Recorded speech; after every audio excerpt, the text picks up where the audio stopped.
All righty, we're gonna go ahead and get started. Can you all hear me? Oh, all righty. Well, welcome everyone. This is assisted outpatient treatment, or Tim's Law, or you might have heard it is called AOT. And it's titled Understanding the Basics. Your presenter is Dr. David Sussman. Dr. Sussman is a licensed psychologist and the executive advisor for clinical services in the Office of the Commissioner of the Department for Behavioral Health, Developmental and Intellectual Disabilities, Cabinet for Health and Family Services in Frankfort, Kentucky. He was previously the founding director of the Recovery Mall and the director of psychology services at Eastern State Hospital, and a clinical faculty member in the Department of Psychology at the University of Kentucky. Dr. Sussman has advocated for improved mental health services at the state and federal level for many years. He blogs about mental health and recovery on Psychology Today and on his website. And his website is davidsussman.com. And I've read his blogs and they are very good. So I present to you Dr. Sussman.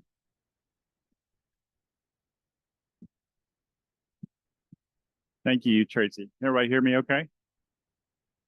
It's great to be here with you today. I've been fortunate to be able to attend almost every one of these consumer conferences. I think I did miss one time and it just didn't feel good to me that I wasn't able to come one time, but it's great that we're all, here together today and have an opportunity to share some information and learn from one another.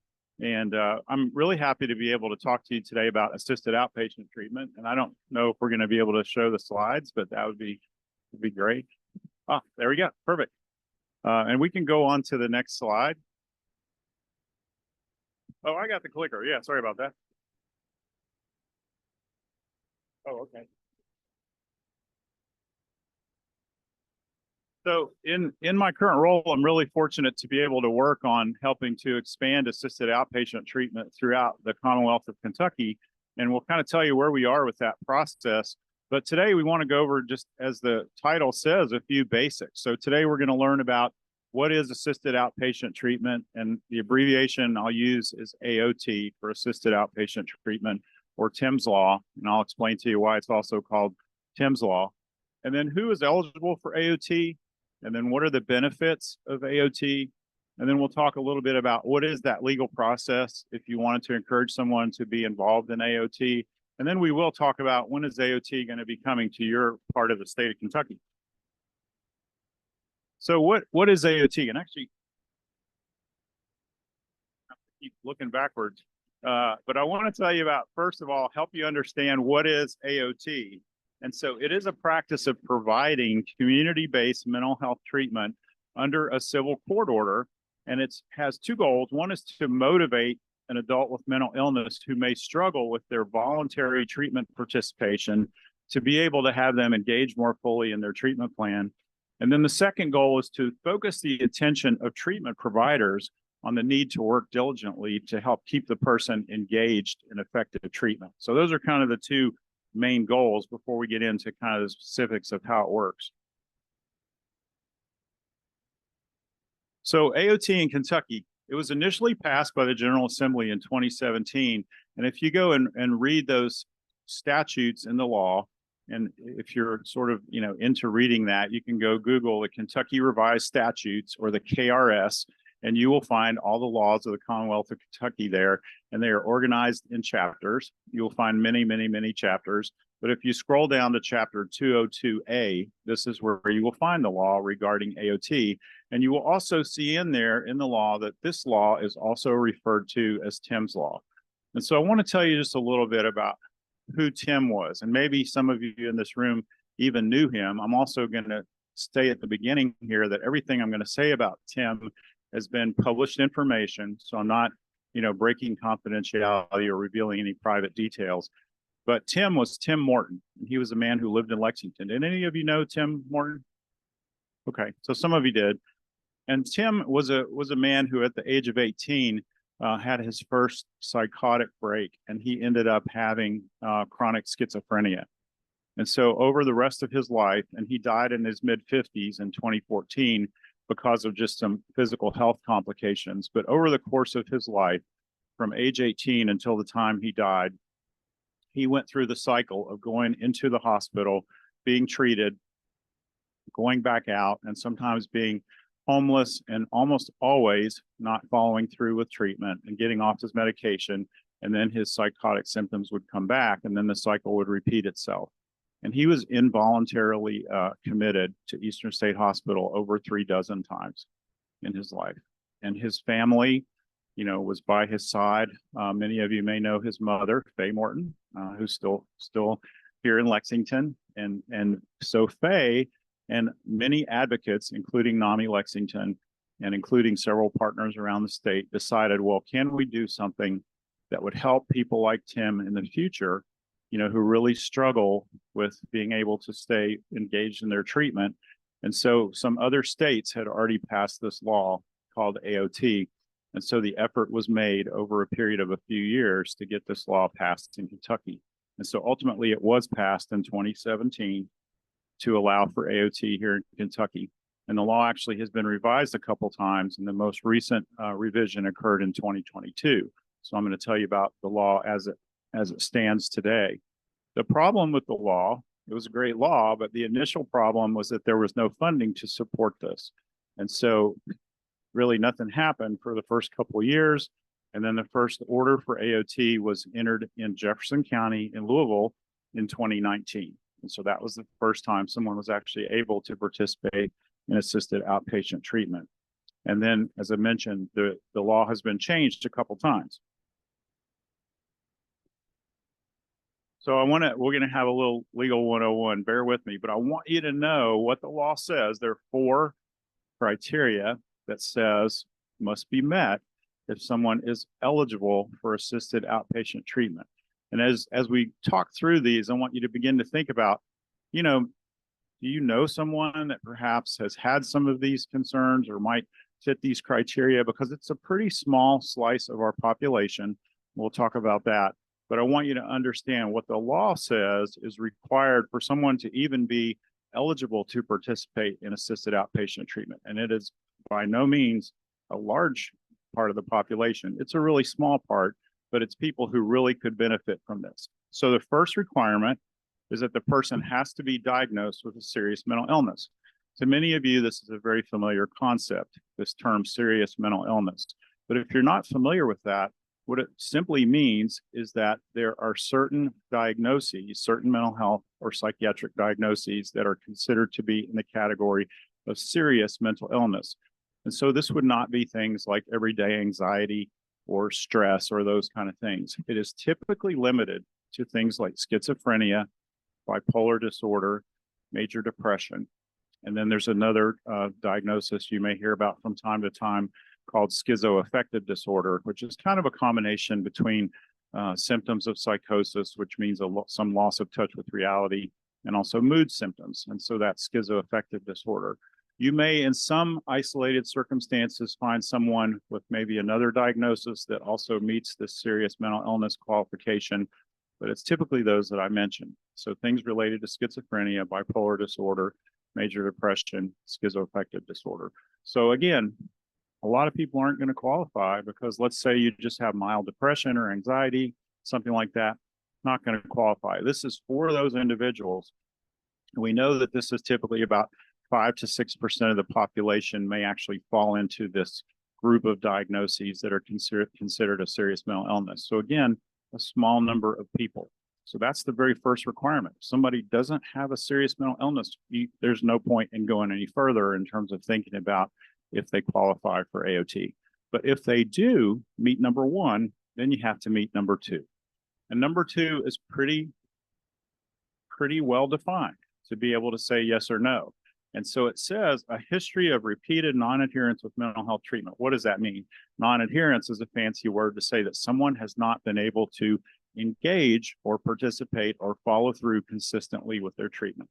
So they may have sort of fits and starts. They may get started on medication or get involved in treatment. They're not able to consistently maintain that. for a number of reasons. And so because of that, this has led to, and here you get into the two subcategories here, you have either a significant factor which has caused hospitalization or arrest at least twice in the last 48 months. If you do the math in your head, and this is hard for me, but that's 4 years, right? 48 months. So at least twice they've had hospitalization or arrest because of this serious mental illness and because of their trouble with staying engaged in treatment. Okay, so that's pretty easy to figure out. Has it happened twice in the last 4 years? They've been hospitalized or arrested. Or, so you notice it's an or, it's not an and. That's why I highlighted it. Or it has resulted in an act, threat, or attempt at serious physical harm within the last 24 months. 24 months, how many years is that? 2 years, right? So that's the second way you can meet this particular criterion. Act, threat, or attempt at serious physical harm. Now you may be thinking, well, is that harm to self or harm to others? And the answer is could be either, because it doesn't say. It doesn't say. So it could be either harm to self or harm to others. So at least twice, or at least once. See, this one is where I get confused. At least once in an act, once in the last 2 years. So you can meet this number 2 by either one of those. Either you've had 2 hospitalizations or arrests within the last 4 years, or you've had 1 act, threat, or attempt at serious physical harm in the last 2 years. Okay, so if somebody meets this one, there's 2 more requirements.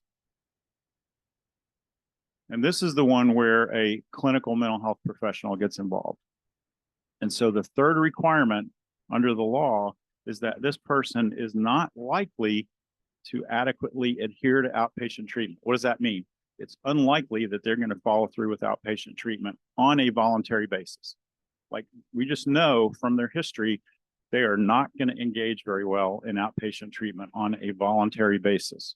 This is why we're now considering, would we need to have a court order under AOT to help them engage in treatment? So this one says, yep, it's unlikely they're going to follow through voluntarily. And this is based on a qualified mental health professional's clinical observation. In other words, we call in a qualified mental health professional. And if you're familiar with Kentucky law, that's a whole bunch of different mental health professionals are listed in the law as qualified mental health professionals. So you'll find doctors, psychologists, psychiatrists, clinical social workers, advanced practice nurse practitioners. You'll find a whole list of people who we consider qualified mental health professionals. So they would be called in to observe this person who's a candidate for AOT. And then they are also going to have to, the second thing here is to identify characteristics of the person's clinical condition, which do what? They significantly impair the person's ability to make and maintain a rational and informed decision as to whether or not to engage in outpatient treatment voluntarily. That's a mouthful. What does that mean? We know that many individuals, about half or more with serious mental illness, lack insight into their illness, to the point where you will ask them, do you believe you have a mental health diagnosis? They will say, no, I'm doing okay. Nothing wrong. I'll be fine. And this is part of why they don't engage in treatment. They lack that insight. There's a fancy medical word that is called anosognosia. I can't even spell that, but you can look it up, anosognosia. And that is the clinical term for this chronic and persistent lack of insight that we see in individuals, many of whom with serious mental illness, because you would talk to them and you would say, well, you know, it would be great if you would stay on your medicine or get involved in treatment. And they're going to say, why would I want to do that? There's nothing wrong with me. You know, I don't need that. And so this is where you're going to have a mental health professional as part of this requirement for AOT give an opinion that says, yep, this is one of those individuals. They lack that insight. They're not going to be able to engage adequately in voluntary treatment because of this. Okay. Everybody with me on that? Okay.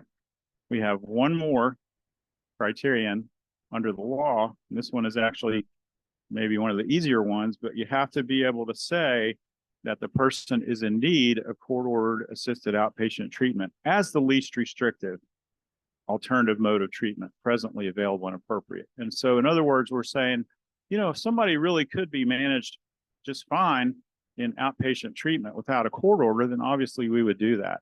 But if we feel like this is going to be the least restrictive route we can take, then this person would be a good candidate for AOT. All right, I'll take just a breath there.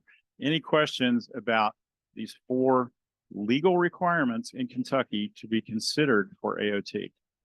Everybody feel like we got a grasp on that? Yes, sir.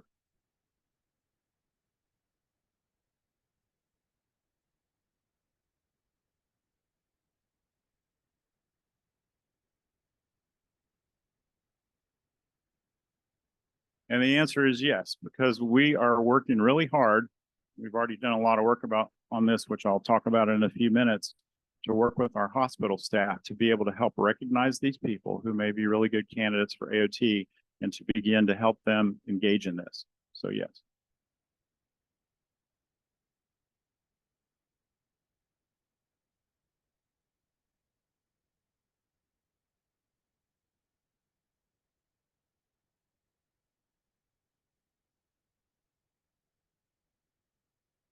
Yep.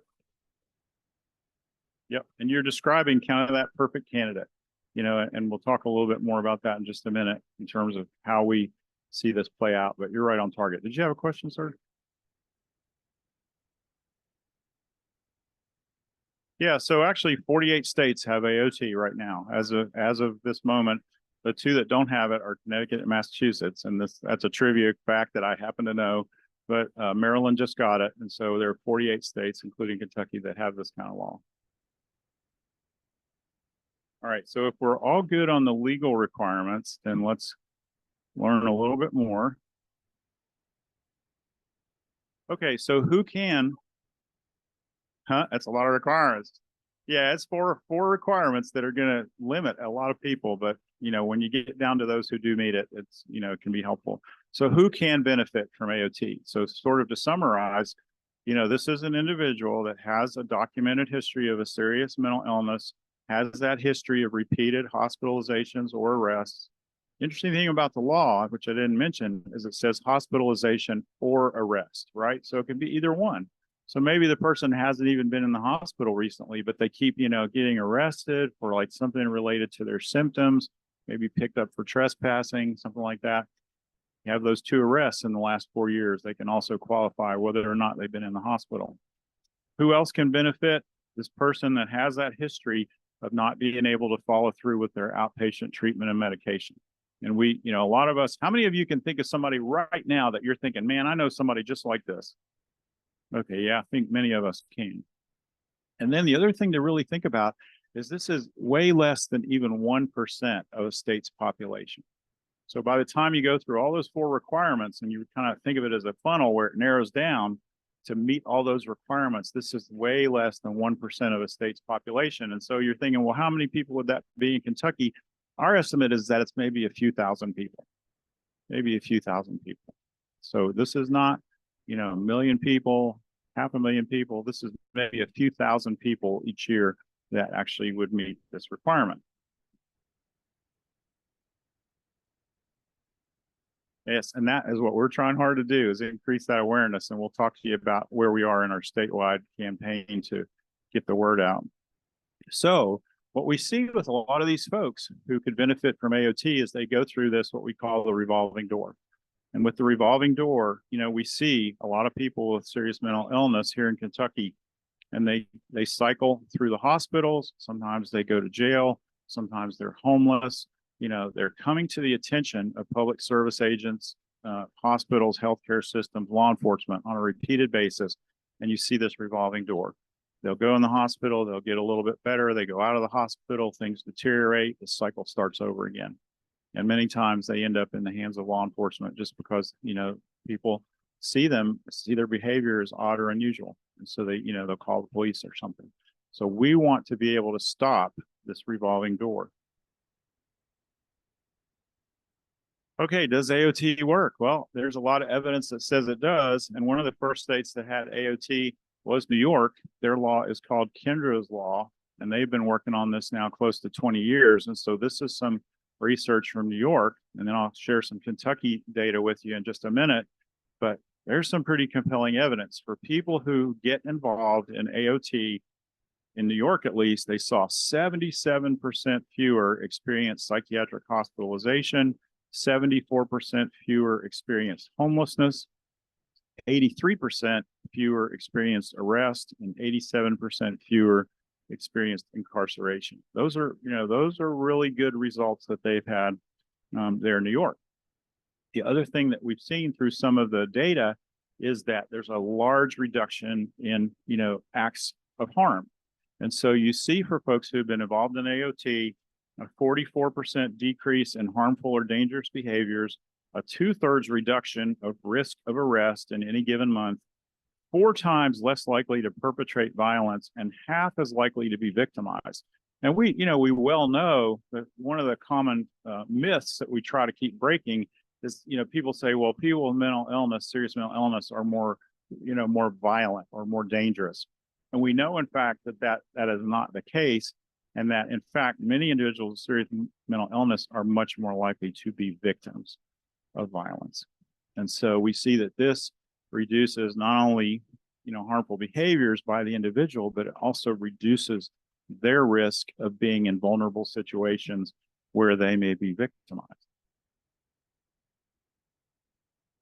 Okay, now here's the fun part. How does AOT work?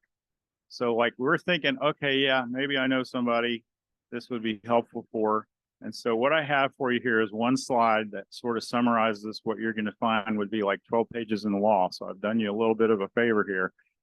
It is not a super complicated process, but there are a few steps in it. And so let's just try to learn briefly. And again, remember that, you can go read this on the Kentucky Revised Statutes. You also have at your table our brochure on AOT, and I invite you to take that with you because it's a nice summary of a lot of this information as well.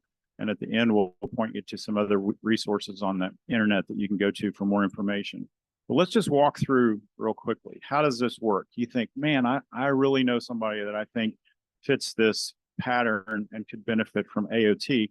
Well, the law says that any interested person can begin the process. You go to your local district court office and you file a petition, a little piece of paper. And that is a legal form that they will have there for you. And it's where you get to write down why, just in your unprofessional opinion, you think you know somebody that might benefit from AOT. So you're just calling this attention to the court so they can then take steps to formally evaluate the person. So you go to your local district court. You don't know where that is. It's typically your courthouse, your county courthouse, or your local courthouse. And you walk in there, or you call ahead and you say, yeah, I want to file a petition for assisted outpatient treatment. And they'll say, great, and they'll have you fill out the form. So that's the first step. This then sets into motion a number of subsequent steps. So you then would have a district court judge who's going to review your petition. And if they think it looks, in order and that, it seems like there's a reason to think this could be a good call, they will go ahead and have a qualified mental health professional go ahead and talk to this person and do that evaluation on those other legal criteria that we talked about. And so the qualified mental health professional will be called in, they'll talk to the person, and then they have to fill out another court form that says, oh, okay, yep, here's those other criteria. Did they have the hospitalization or arrest 2 times in the last 48 months? Or did they have the act or threat of harm, at least once in the past 2 years? They're going to have to put that in there. And then they send this back to the judge with their opinion as to whether they think this person could be a good candidate for AOT. And so the judge takes a look at all this, and then, everything looks in order. Within a matter of a few days, they're going to hold a hearing. They bring the person in. They have the judge there. They have this information and testimony from the mental health professional. The person, the candidate for AOT, is there. They will have a lawyer appointed for them if they don't already have one. You can also have a attorney for the county there. So it's going to be a hearing. It's going to be a hearing, and all this information gets discussed. And then meanwhile, the mental health professional who also did that evaluation for the court about the legal criteria has to go ahead and draw up an outpatient treatment plan. And so they're going to draw up a plan that says, yeah, if this person goes on AOT, then here's going to be their outpatient treatment plan. And the way the law is set up in Kentucky, that outpatient treatment is carried out by your local community mental health center. And we're going to show you a map of that in a few minutes, but every region has a community mental health center. You probably know what yours is. Here in Lexington, it's New Vista. Louisville, we have 7 counties. We have North Key, Adonta, Pathways. We have all the different community mental health centers. Yes.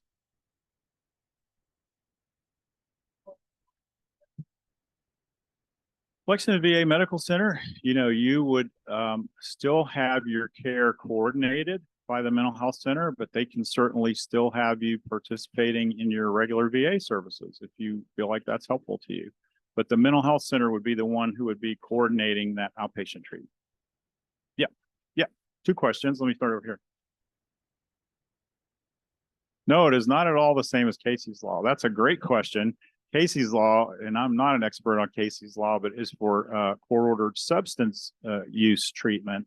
This is a totally separate law, totally different requirements. Yes, sir.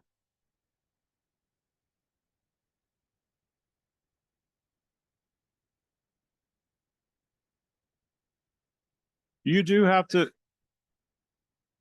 No, you can't get sued. There's no liability. No, they will ask you to sign your name on the form, and if you choose not to do that, then you might get, a friend or neighbor to fill out the form. Anybody can fill out the form. Absolutely anybody.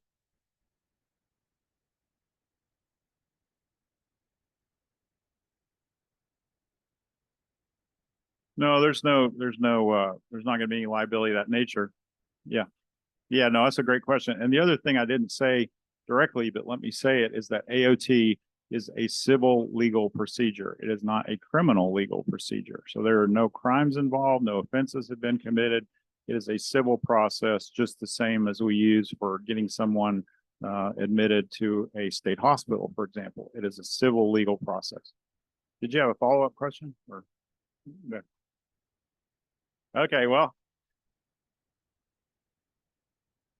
Okay, so the law does allow the judge to issue a summons and go pick them up. So you don't have to get them there. They'll get them there. Did you have a question, ma'am?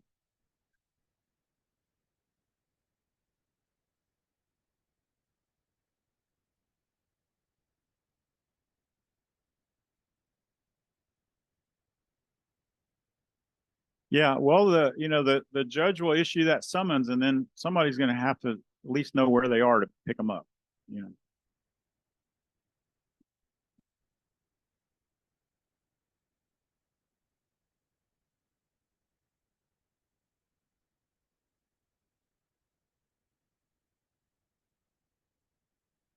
Right.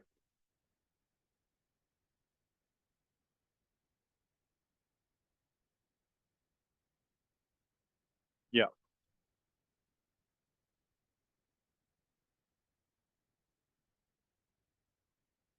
Yeah.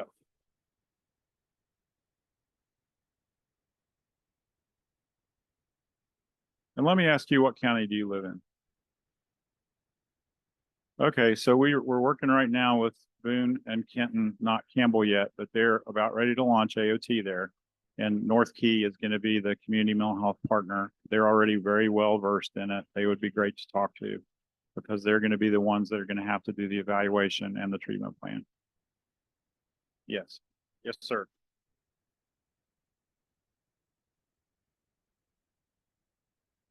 Yep.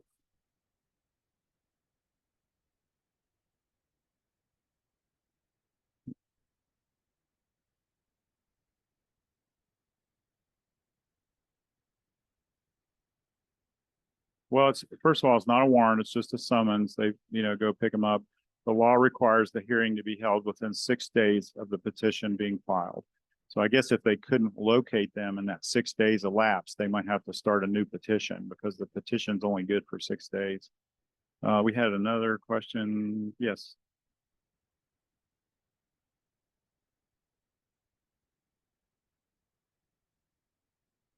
I think it's going to be like everywhere else, Tracy. It's going to vary by locality. It might typically be still the sheriff's department or, whoever the court typically uses to go pick people up. Not necessarily. I mean, if they say, "Look, I got a summons, I'm just taking you to go talk to this mental health professional," I think as long as the person's amenable to that, yeah, I would think. Now, again, we don't have this implemented in all 120 counties yet, so that's a great point we need to be thinking about. I'm seeing a lot of hands. Let me do a couple more questions, and then let me go back to this for a minute. Yes, ma'am. That's correct. Now,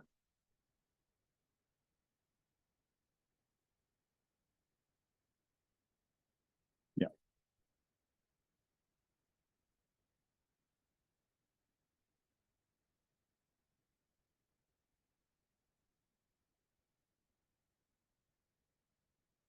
Yeah, if they don't meet the AOT criteria, the other thing you would want to revisit would be the involuntary hospitalization criteria.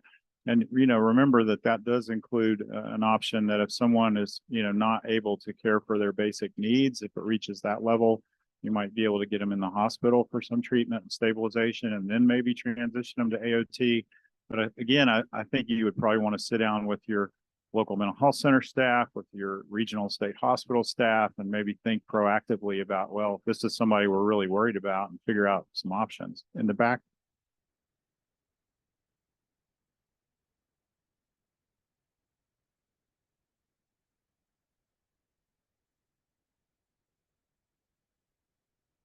Yeah, again, I'm going to tell you more about where we are with implementation, but we do have law enforcement involved when we do these initial trainings and make sure that, they know what's going on. Many of our law enforcement officers have already had the CIT, crisis intervention training, to know how to intervene with people who have mental illness, which is very helpful. Let me take maybe one more question and then I'll kind of go ahead. Yes.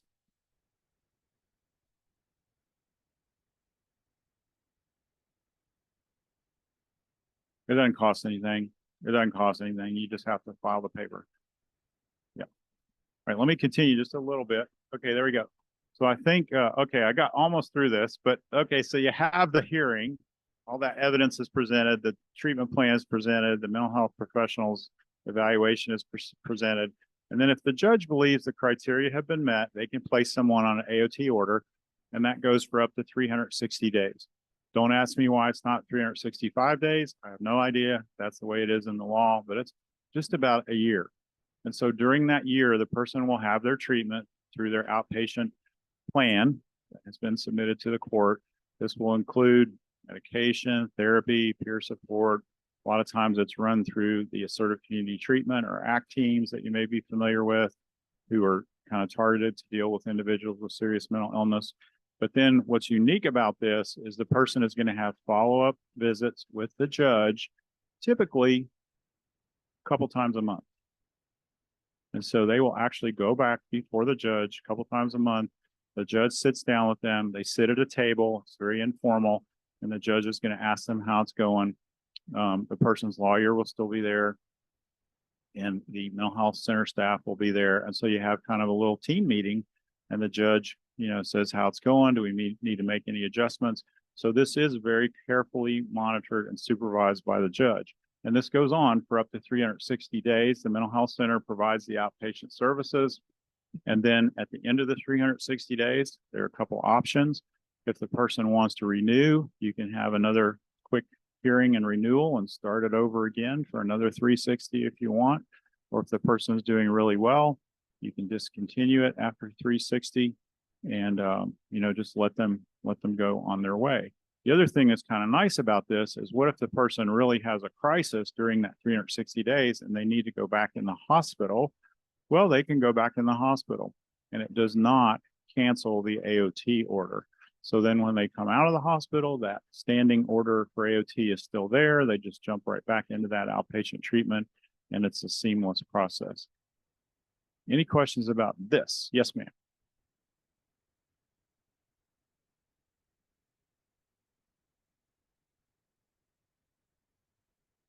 It is set up so that the regional community mental health center in the person's county of residence would be leading that outpatient treatment plan.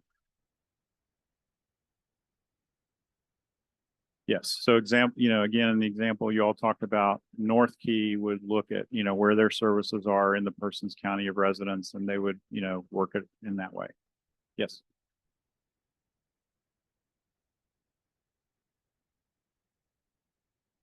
there's no need to have a private lawyer. I mean, they will have a public defender appointed for them. The Department of Public Protection and Advocacy, Public Advocacy, sorry, would appoint a public defender. So there's really not any need to engage a private attorney, but someone can if they want. All right, let me tell you, let's switch gears here a little bit. So where are we with implementing AOT? I wanted to give you the quick history. Also want to acknowledge we have here with us Tara Brewer, who's my colleague at the Department for Behavioral Health. And Tara is all things AOT. She is our project manager for the state. So she is working hard, and I'm working not as hard, but we're working hard to implement AOT throughout the state. And I'll have Tara's contact information here for you because she knows everything. But where we are, the short version of the story is that because there was no funding provided by the state, our department acquired a federal grant in 2020. And so this grant has allowed over the past 4 years, $1 million per year as a pilot project to begin to develop AOT in the state of Kentucky. And so we're in the 4th year of that grant. We actually have some money left over, so we're hoping that it will be extended for 1 more year. But this has allowed over the past 4 years, we have begun to implement AOT in 2 different regions of the state. And I'll show you the map in just a minute. But if you're familiar with Central State Hospital in Louisville, we started in that region. Central State Hospital is affiliated with 2 mental health centers, 7 counties and CommuniCare. And then closely after that, we started working on the Western State Hospital region. Western State's down in Hopkinsville, and they have 4 community mental health centers, which you see listed here. So we have had AOT coming out of these 2 hospitals for the past 4 years. And I'll give you some data on that in just a minute. The goals of this grant were to improve outcomes for people with serious mental illness, to show some cost savings, keeping people out of expensive hospitalization, and to begin to develop this model for how we can further implement AOT throughout the state. So those were the goals of the grant, and I think we have done really well. So where are we right now with the grant? As of just a couple of weeks ago, we have had 119 individuals who have participated in AOT so far. As we said, no surprise, the primary diagnoses have been schizophrenia, schizoaffective disorder, and bipolar disorder. And yes, ma'am.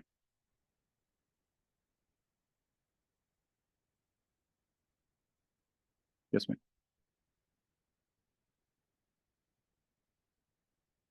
Stay tuned. That's part 2, coming in just about 2 minutes here. And the nice thing about this grant is, of course, you get data, you ask people how they're doing, and the people who have gone through the program consistently say they're taking their medications, they're getting along with their family, and they're doing well in social situations. And remember, these individuals all met those 4 legal requirements for AOT. So that's the folks that we're talking about, individuals with long histories of serious mental illness. Now, I hope this will be even more impressive. This is from our federal grant data. So this is here in Kentucky, and this is looking across a couple years. But after people have been in AOT for 6 months, 40% reduction in arrests, 14% reduction in detox, 74% reduction in emergency department visits, 86% reduction in psychiatric hospitalization, 57% reduction in nights in jail, and a 40% reduction in homelessness. That says a lot. That's here in Kentucky. That's our federal grant. Now, part 2, which you ask about, we have state money for AOT. How about that? So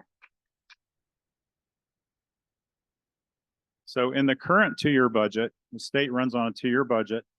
The current 2 years ends this June 30th. So in the past 2-year budget, 2022 to 2024, we obtained $1.5 million in state money. And this was to allow us to further expand AOT, looking at the other half of the state. And I'll talk about that in just a minute.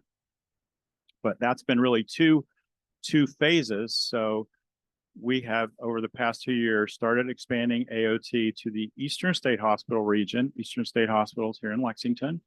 Eastern State serves these 5 community mental health centers. And we're happy to report that AOT is up and running in Fayette County and has had 5 participants already here in Fayette County. So Fayette County is up and running, and we're working hard with these other mental health centers that are affiliated with Eastern State. And then the final area, which we're just now beginning to work on, is the Appalachian Regional Hospital region. They contract with the state to provide psychiatric services in 3 psychiatric units in southeastern Kentucky. And they're affiliated with these 3 community mental health centers. So they're kind of the last part of the state that we're starting to work with to start to get AOT going there. The really good new news is that the budget for the next 2 years has just been approved, starting July 1st, 2024 to June 30th, 2026. We obtained $5.5 million for the next 2 years for AOT expansion. And so this will be more than enough money, we believe, to expand AOT even more aggressively. And we're setting sort of a tentative goal. Tara thinks maybe I'm a little bit grandiose here, but we hope that over the next 2 years, we will have AOT serving 75% of the state's population. So you can see whether you can hold me to that or not. But anyway, okay, here's the map. How are we doing on time? Oh, I got 5 minutes. I got to talk fast. I want you to see the map just to get a feel for what's going on here. And so let me look at the map. So what this shows you are these 4 different hospital regions that I talked about. So the one out in the far west, you see the star there, that's Western State Hospital in Christian County, Hopkinsville. You see that black line there, that defines their region. Then you see Central State Hospital in Louisville, and that black line defines their region. And then you see this big chunk in the middle here, Eastern State Hospital in Lexington, that defines their region. And then you have ARH down there in Perry County, Hazard, and that defines their region. So you can see this is what we are working on. The federal grant was in Western State Hospital and Central State Hospital. The recent state money has been for Eastern State Hospital and ARH. But the really good news is that this new money starting July 1st can be used statewide. The other point I want to make is that when fully implemented, we've had most of our AOT folks coming out of these hospitals. In other words, someone would already be in the hospital and they would start the AOT process in the hospital so that the person could then transition to AOT in the community. But the really good news is that AOT does not have to work that way. AOT can be initiated in a community without someone even being in a hospital. And that expands it even further. And in fact, AOT can be started anywhere. Maybe somebody's in a jail, somebody's living at home. Maybe they have had some minor criminal charges and they're, appearing in a criminal court. Someone could start AOT. So AOT petitions can be started literally anywhere. And as we begin to use this money over the next 2 years, that is our goal, that we will have AOT popping up in county after county, region after region, to where anybody can initiate a petition in their community. So that's what we're working on. Yeah. So these are the next steps. AOT is only currently available in selected counties. You have it in Louisville, you have it in Lexington, you have it in E-Town, you have it in 4 towns in Western Kentucky, and we're getting ready to launch it in Northern Kentucky. And we've just had some conversation with Bourbon, Scott, and Woodford counties. So we're starting to expand, but we have a lot of work to do with that goal of trying to penetrate 75% of the population over the next 2 years. And so Tara and I are going to be spending a lot of time working with our community mental health centers and with our district court judges and with our public defenders and with our advocates to bring this to county after county. And we have a really nice AOT 101 training that we do to help these counties get started. And now we have adequate money to make this happen. You have this in the handout, but these are some things you can look up. If you want to see the AOT law, you can go to that link for the Kentucky Revised Statutes. If you want to see the AOT petition and the forms, you can go to that link for the Administrative Office of the Courts. If you want to just read a lot about AOT, you can go to the Treatment Advocacy Center. They have been a consultant for us. They do a lot of work nationally on AOT. And you can go to our website at the Department for Behavioral Health, Developmental and Intellectual Disabilities, And you can email Tara. We have her email there for you. Reach out to her if you want to know more specifically about, well, when is AOT likely to come to my county or my region? We can talk to you certainly about that. And that's my email. If you want to email me. So I think we have maybe another minute or two. Any other questions? Yes, sir.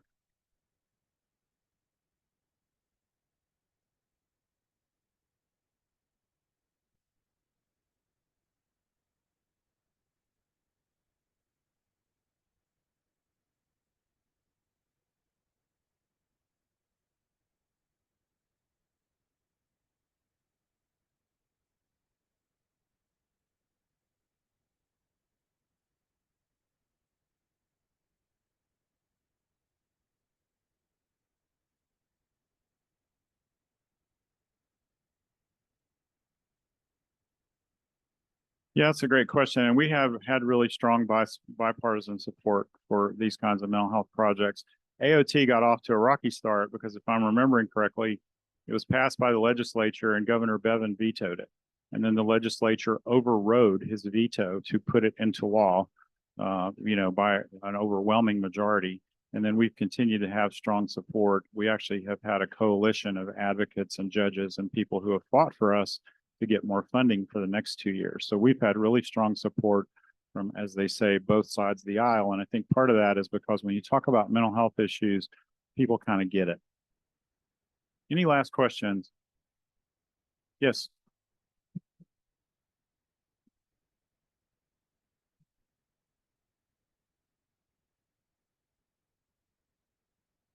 Judge Gunther is doing the AOT court here in Fayette County, and I believe she has said that she would not turn down a community AOT petition, but it would probably be good to check in with her first and see if they feel like they're ready for that.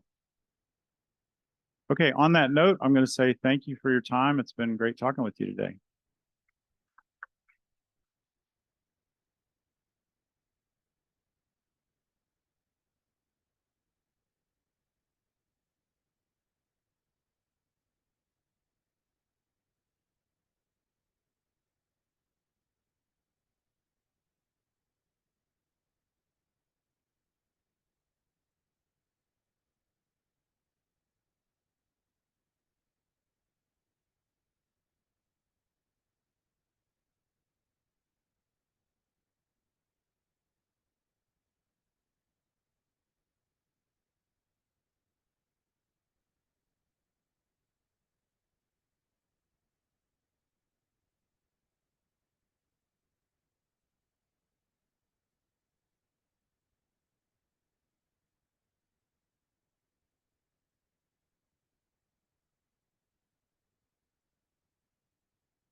Street.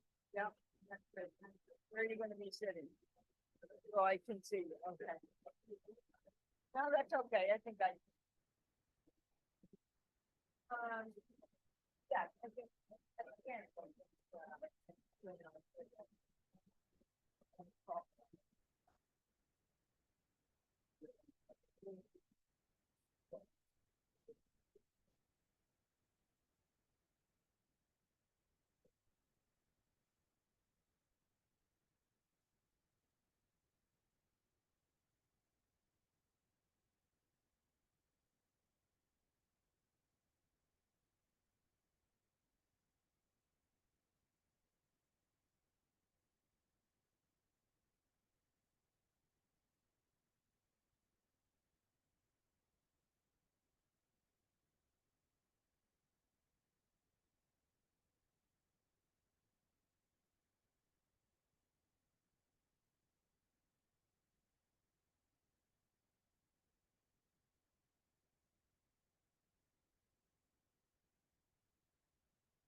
Welcome, everybody.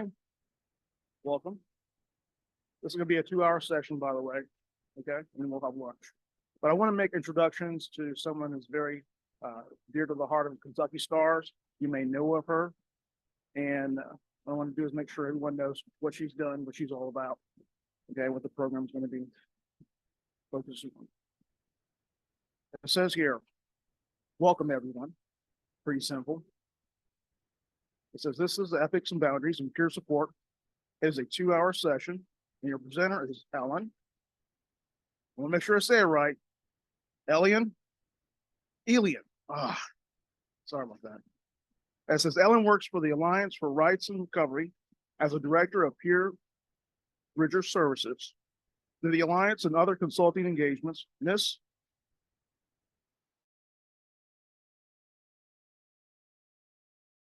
Elian, that's right, has provided technical assistance in peer programs and services to state departments of mental health in Arizona, Mississippi, and Washington State, in addition to peer-run agencies in New York.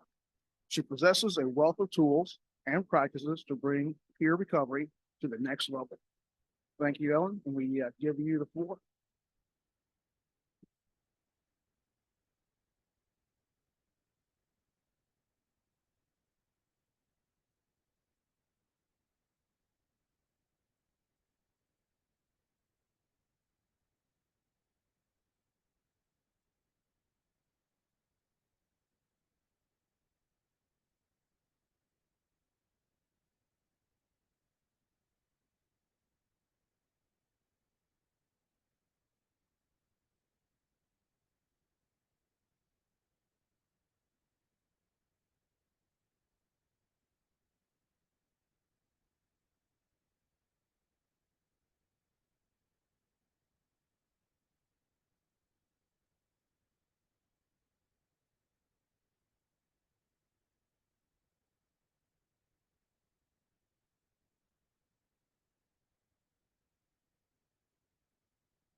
Probably this one.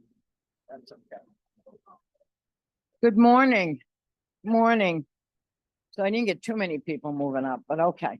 Nobody wants to sit with this guy over here. So, okay. So I'm Ellen Helian. I am the director of Peer Bridger Services in New York.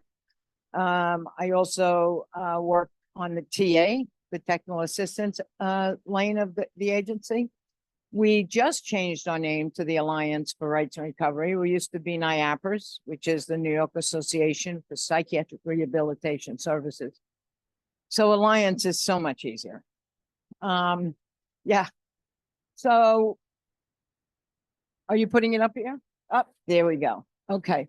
So we're going to talk today about roles, values, ethics, and boundaries. Really, really important topic for people who are in the field working with other individuals. We want to make sure that we're taking care of ourselves and the individuals we're working with. Okay. See if I get this right. Oh, okay, I got it. No, I don't. The green one, right? Oh, the green one on top. There we go. We don't need that. Okay, so our mission is really, we're a state and national change agent.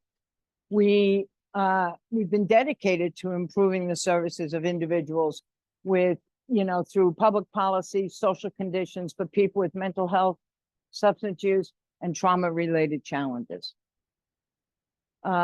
We promote health, wellness, recovery, and rights with full community inclusion so that everyone can achieve a maximum potential in the community of their choice.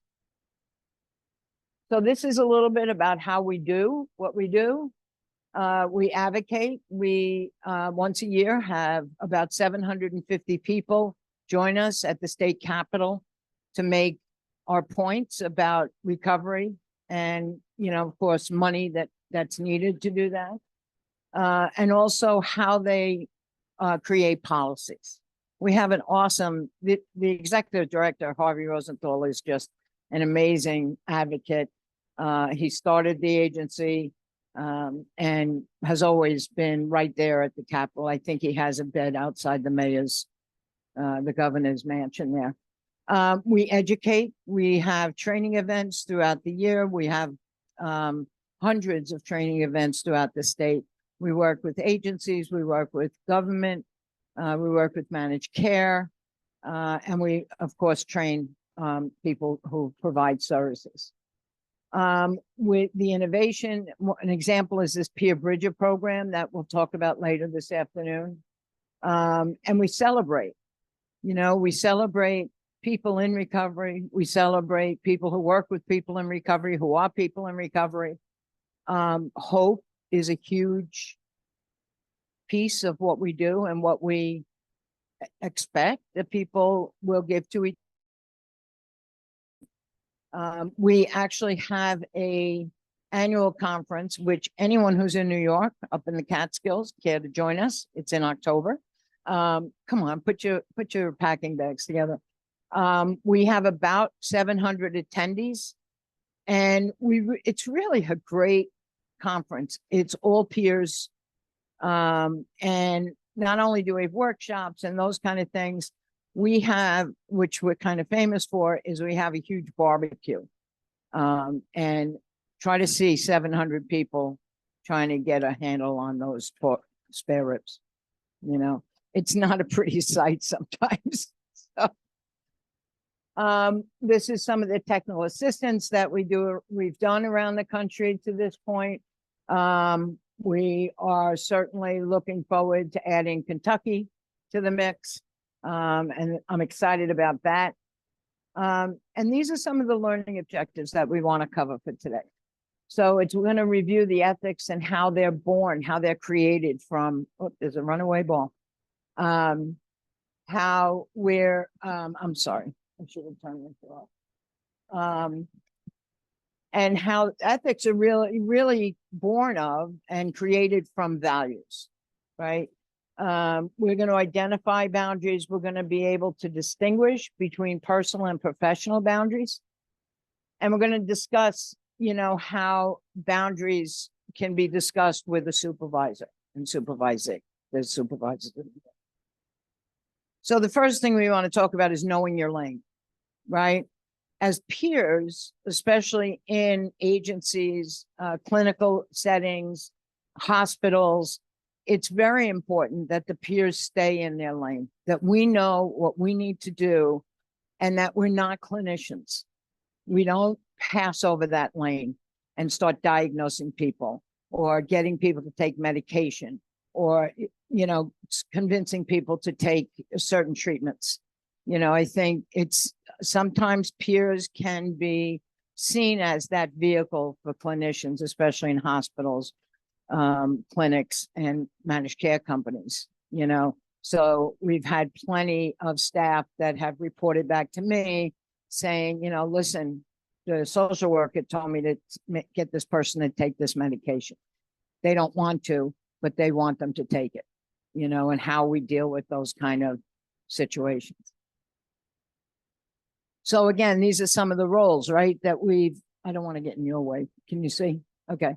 Clinics, hospitals, recovery programs, prisons and jails, bridgers, facilitators, case managers, homeless outreach, wellness coaches, warm lines, etc.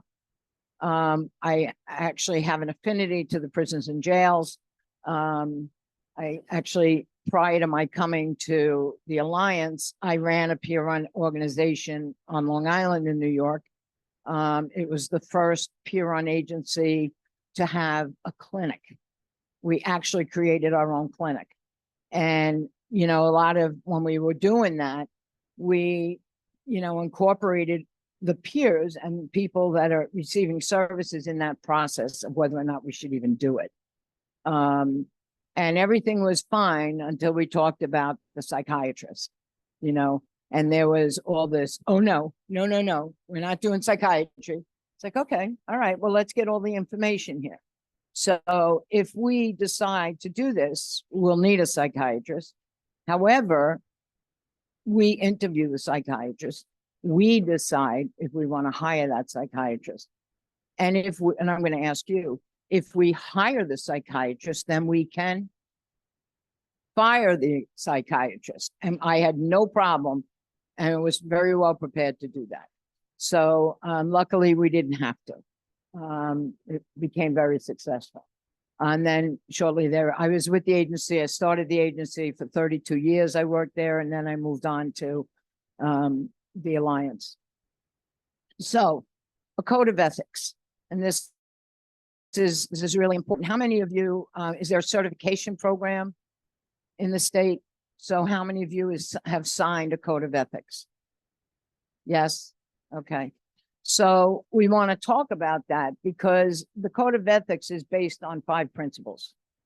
It's based on autonomy, to honor the right to make individual decisions, right? Whether we agree with them or not. We have to support people in the decisions. We have a caveat to that as long as it's not going to do harm to themselves or somebody else. To do good to others. To do no harm to others. To be fair and give equally to others. You know, a lot of times it's not about deciding to work with somebody more than another person out of need. It's about working with somebody more because we like it. You know, we like that person, so it's that kind of thing. And fidelity, to be loyal, honest, and keep our promises, right? And isn't that something that the peers we work with really need? They need to have that trust in us because it's really hard sometimes to trust the provider, right? So why do peer supporters need a code of ethics? Okay. We outline the basic values and principles of peer support and practice. The code serves as a guide for responsible and ethical standards of peer support. And most, if not all, certifications include a code of ethics, which peer supporters must agree to be certified. So we talked about what the values that their ethics are based in. Okay, so promotion of an individual's well-being, individual dignity, self-determination, the right to have basic needs met, the right to actualize one's full potential, empowerment, human diversity, cultural competency, and promotion of social and economic justice. So here's the values, some of the values that we have, right? We believe in respect, empathetic, facilitate change. We're open-minded. We're transparent. We're strength-focused, honest and direct. We're person-driven. We're equally shared power. So these are our values, right? Would you all agree that these are values that we hold? And some of the things I want you to do, if you have a piece of paper handy, as we're talking, write down your own values. Write down at least 1 or 2, 3 values that you have. Even if we've discussed them, it's okay. But your top 3, okay? So again, these are principles and values that are the foundation of ethics and standards. So SAMHSA has a working, I was ahead of myself to jot down your thoughts. These are the things. What values do you hold yourself to? And then we'll talk about personal ethics that you have for yourself. So peer support, peer principles and values. So peer support is voluntary, hopeful, open-minded. We talked about this, mutual and reciprocal, transparent, person-driven. So let's talk about each one and how the ethic comes from that. So voluntary, the ethic is that peer supporters don't force or coerce others to participate in peer support services or any other service. That we respect the rights of those they support to choose or cease support services or use the peer support service from a different peer supporter. So if we're working with someone and that person doesn't feel comfortable and they don't feel like there's a match here, then they have the right to say, I don't want to work with you anymore. I'd rather work with so-and-so. And sometimes there isn't a so-and-so and they choose not to work with that bridger. or peer supporter. They also have the right to advocate for choice when they observe coercion in any mental health or substance abuse setting. Really difficult thing, right? So if we're working in a clinical setting and we see something that is not okay, we need to be prepared about how we're going to work with that. You know, I've seen peers, supporters that, you know, go right to the top and carry on and say, you know, this is wrong, this is coercion, this is, you know, you can't force people and all those kind of things. You have to think about how they're going to respond, and will that response dilute your purpose? You know, so it's about, if we want to make a change and we want to do something about that particular staff, or what's kind of part of that culture in that agency or hospital or whatever, then we need to be talking with our supervisor about how to do this. Okay, because you don't want to be in that setting and then have everything close off to you. Then you're stuck. And that means the people you're working with are stuck. Okay, does that make sense? Okay. Did someone say, okay. Okay, hopeful. So and this is, Amber talked about this just a few minutes ago, you know, that we share our stories, but strategically, you know, and we talk about the personal recovery in relation to the current struggles faced by those we're supporting. And it's not about, you know, you growing up your story, you know, it's about being strategic. It's about, what does this person need to hear right now? You know, are they feeling alone in their experience? Then maybe I can share something that makes them not feel so alone. You know, are they anxious and not sure what to do? Maybe I can share what I did when I was anxious. You know, so it's not really just telling your story for the sake of telling your story, right? We model recovery behaviors at work and act as ambassadors of recovery in all aspects. You know, one of the things that we struggle with is, and Amber, you mentioned this as well, you know, sometimes when we're working with people, we tend to dress down, right, to meet them at their level. And there's a flip side to that. And that is, are we demonstrating what could be? You know, so there's a balance between that. You know, I'm certainly not going to wear a studded gown for any reason. But certainly not working with someone, you know, but I will, you know, meet them where they're at. Okay. We help each other reframe the life challenges as opportunities for growth. And again, Amber, I mean, you could be doing this. So, and that's really important. You know, it's a type of thing that, you know, people talk about, you know, they're non-compliant, you know, well, maybe really they're resilient and they're, you know, having their voice heard. They're speaking their voice, right? So a value of open-mindedness, right? So the ethic that comes from that is to embrace differences of those we support as a potential learning opportunity. Everything is about learning, you know, everything is, and we're learning too, you know, just because we're working with someone doesn't mean they don't have things to teach us, right? We respect the individual's right to choose the path of recovery that they think works best for them. Okay. Connect with others where and as they are, and not evaluate or assess them, right? We don't want to take that role. We're just going to be with people where they're at. Empathetic. So peer support is practice effective listening. You know, skills that are non-judgmental, understanding that even though others may share similar life experience, the range of responses are huge, right? But again, it's about, these are all skills that sometimes we really need to develop. Active listening is hard, you know, and it's something that is a tool and is a skill and is important to have when you're working with someone. Respectful. Peer supporters embrace diversity, encourage others to explore how differences can contribute to their lives, practice patience, kindness, warmth, dignity, treat people they encounter with dignity, and see them as worthy. And I think that's a powerful word. You know, a lot of folks, and if we think about our own life, there was a lot of time that, you know, I didn't feel worthy, you know, and sometimes that little voice pops up every now and then too. But the people we're serving, they, you know, for the majority, they do not feel worthy. And that's something we need to bring to them. And experience a full range of cultural experiences. So, you know, when I came last night,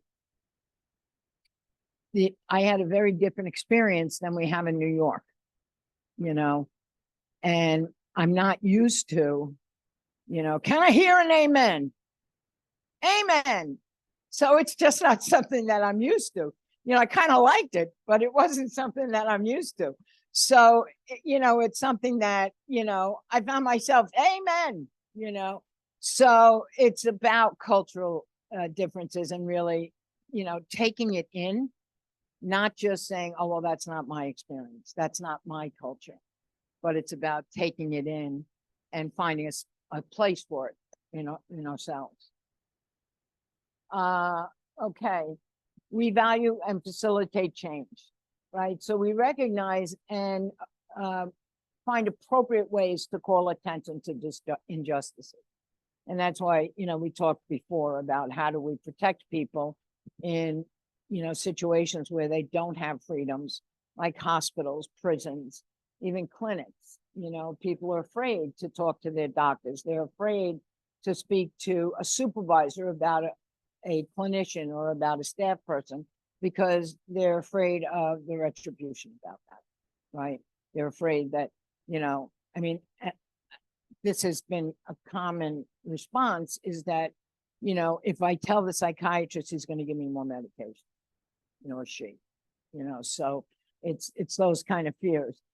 We strive to understand how that injustice affects people, encourage and coach and inspire those they support to challenge and overcome the injustices.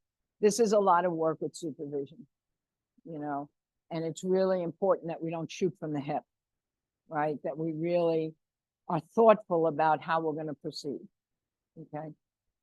I'm sorry, we use language that's supportive, encouraging. We help those they support, you know, explore the areas of need for change for themselves or others. You know, we're not going to assess them. We're not going to say, listen, you need to work on this. We're going to, in that relationship, it's about the relationship, you know, and I think if you all think about relationships in your life that brought you to see some change that you wanted to do, then that's how we do that. And by modeling recovery and by demonstrating our recovery, that's how, you know, people learn too. And they say, I mean, I know I did, I'm sure most of you did, find people in your journey that said, I want to be like that. You know, I want to be just like they are, you know, so it's something that is powerful. It's powerful.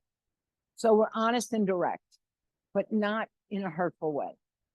You know, it's about feedback. It's about saying, you know, this is what I'm hearing from you. This is what I'm hearing.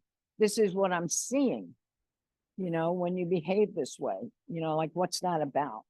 I think one of the things that I work with Peer Bridges on when they're working with people, it's about being curious, you know, having curiosity, you know, wanting to know more about the person. You know, one of the questions we ask, especially with folks in the hospital, is what was your life like before you were hospitalized? What were you doing? You know, what were you, you know, engaged in?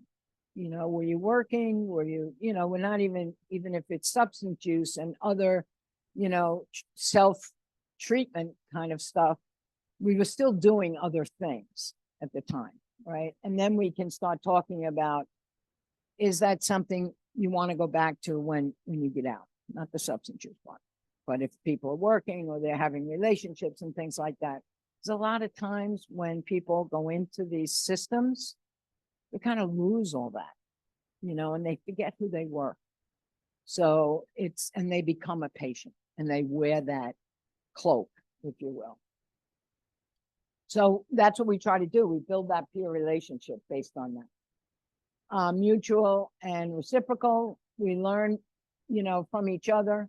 We support and encourage people to fulfill a fundamental human need, to be able to give as to receive. So a lot of times when we talk about, we're doing the work we're doing, sometimes we're running groups and things like that. When we're talking and we're working with people, they're the helpee, right? Or the helpee, people receiving the support. What we want to try to do is help people step up to be the helper, to be the peer support for other people, and with that comes a great deal of self-respect, of worthiness, of, even liking themselves and being proud of what they do and the recovery they've worked for. That also includes power sharing and mutuality. Equally shared power. So using language that reflects a mutual relationship. Behave in ways that reflect respect and mutuality in our support, right? What do you think about that? Why do you think that? This is what I'm thinking. What do you think? Those kind of things, and having that relationship. It's very different from a clinician or a hospital staff to say, okay, this is what you need to do. You need to take this medication. You need to sleep 12 hours a day at least. You need to, not get stressed out. You don't need to work. You don't need, all those kind of things. We're quite the opposite. Do you want to work? It doesn't matter where you're at in recovery. If that's something you want, that's what we're working on. Okay. We don't express or exercise power. I'm going to talk about that in a little bit. We do, whether you believe it or not, we do have power. People perceive us as the peer supporter, as the helper of having power, right? So that it's easy for people to become secondary to that. So it's our job to bridge that gap, and that is, again, sharing a little bit of our story, letting them know, I've been where you are. It's okay. I've gotten through it. I'm here to help you get through it. We can do this together. Strengths focus. Again, it's about what's good. What do you want in your life? What is it that you see in yourself? And that's a tough question for people. Even saying, what do you want? People don't know, and, the point is that I'll give you a perfect example. So I was at the hospital. I was, observing one of the bridgers do a group and interact with patients and things like that. So I went in on the unit with them, and they were gathering people up for this group that they were going to have. And there was a woman who was walking back and forth, and she was yelling, and she was, the police are out to get me. They're going to kill me. They're going to, and all this kind of stuff. And I said to her, I said, hi. I said, I'm Ellen. I said, what's your name? She said, Gina. I said, Gina, you want to come to our group? The staff came in and said, no, she's can't. She's not ready. I said, she's welcome to come. So she said, yes. I said, okay, come on. So we were in the group, and the staff person came with her, which is not something we, are in full support of, but we knew that was the only way that she was going to get there. So, we kind of talking about where you've been, where were you before your diagnosis, where are you now, and what do you want after this, especially like when you get out of the hospital, that kind of stuff. So we're going around the table, and people are really sharing and talking about, where they were and what they were doing. And we got to Gina, and Gina was kind of turned to the side, and she was mumbling, and she was, just appeared. And I say that clearly, appeared not to be involved or listening to the conversation. So I said, Gina, I said, what did you do before you were hospitalized? That woman perked up like you wouldn't believe. She said, oh, my family owns a Greek restaurant, and I was doing, the cashier, and I was cooking, and I was this, and I was that. I said, that's amazing. I said, is that something you'd want to go back to? She goes, absolutely. The staff person turned around and said, we never knew that. So you know, this is what we do, right? We help people explore where they've been, where they are now, and where they're going, you know, and we can share that with their permission so that the staff are more aware, and that may change the trajectory of the treatment, which is another thing I just want to touch base with. When we're working with people, especially in the hospital, we'll say to them, you know, look, you know, what do you need to do to get out of here? And I'll give you my own experience. My very first hospitalization, I sat on that windowsill, stared out, and didn't go to groups, didn't go to meals, didn't do anything. And it was 2 or 3 weeks. And the staff came in and said, Ellen, if you don't eat, we're going to have to force feed you.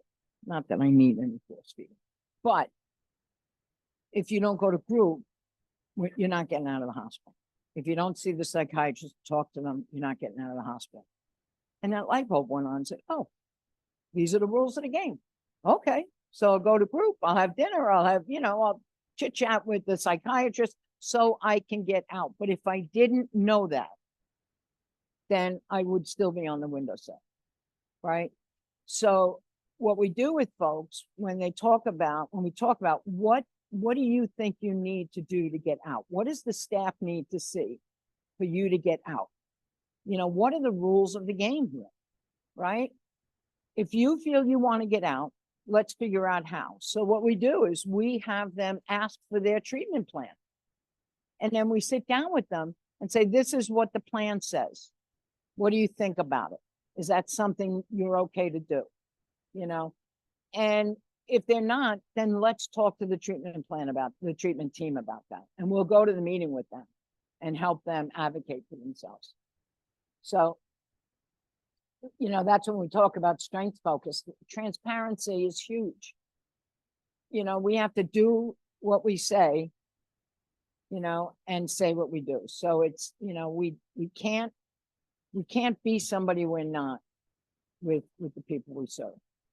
And we all know this. We can pick up on a phony in a heartbeat, right? And when we do that, we're walking the other way. You know, if I don't trust you, if I don't see you as a real recovery-oriented person or a person who really wants to help me, I want nothing to do with it. So transparency is huge. Person-driven, we talked about this before. We help people make their own decisions and take action to meet their goals.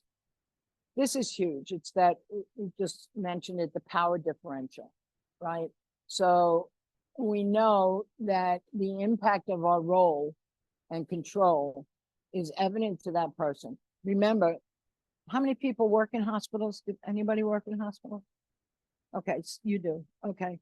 So we know that at the end of our time in the hospital with working with people, we get to walk out. We get to go home. That's a power. They don't. So, you know, that's important to understand.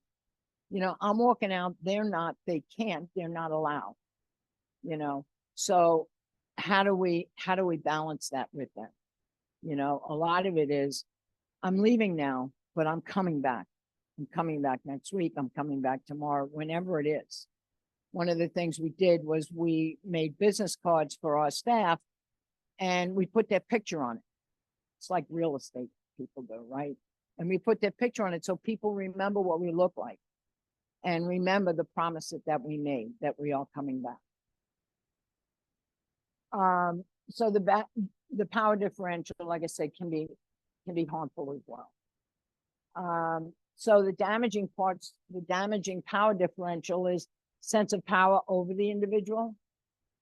And sometimes that's to make us feel good about ourselves. And we don't realize that that's happening, okay? The assessment of a person, the given responsibility versus taking responsibility, right? The sense that peer specialist has final decision-making authority. And we again, that's part of the relationship. That's part of the trust building, that we're not going to make decisions for you. We're not going to, tell you what you should do. We're going to work with you so that you can figure out what you want to do and what you need to do. Because I don't know. I don't know what you need. I don't know what you need to do to, help yourself move forward in recovery. I have ideas, but it's about helping you look inside and figure that out. That the person needs security, safety, and protection provided by the peer specialist versus developing personal safety. So a lot of times when we're working with clinicians, they're very protective, right? Well, they can't because they can't walk, right? So we need to, not take them out into the community. They have to get a cab everywhere. They have to get a ride everywhere. They can't walk down to the Dollar Tree. They can't, go to lunch because not by themselves and not without supports, right? But the benefits of that power differential is the confidence, knowledge, training, and experience that the peer specialist has. Okay. That our role, boundary clarification, and our maintenance of those boundaries. With sensitivity, respect, fairness, support, provision of guidance and support, people do rely on us. And that is a power differential, right? Having a strong ethical conduct is critical to being able to provide quality care and protect the rights of the people we serve. How are we so far? Good? Okay. Anybody have any questions? Okay. If you do, just chime in. Okay, so peer specialists have responsibilities to individuals they serve. Yes.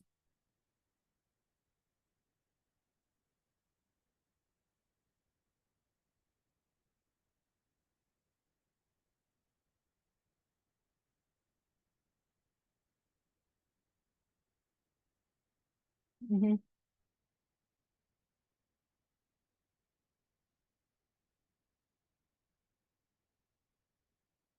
Right.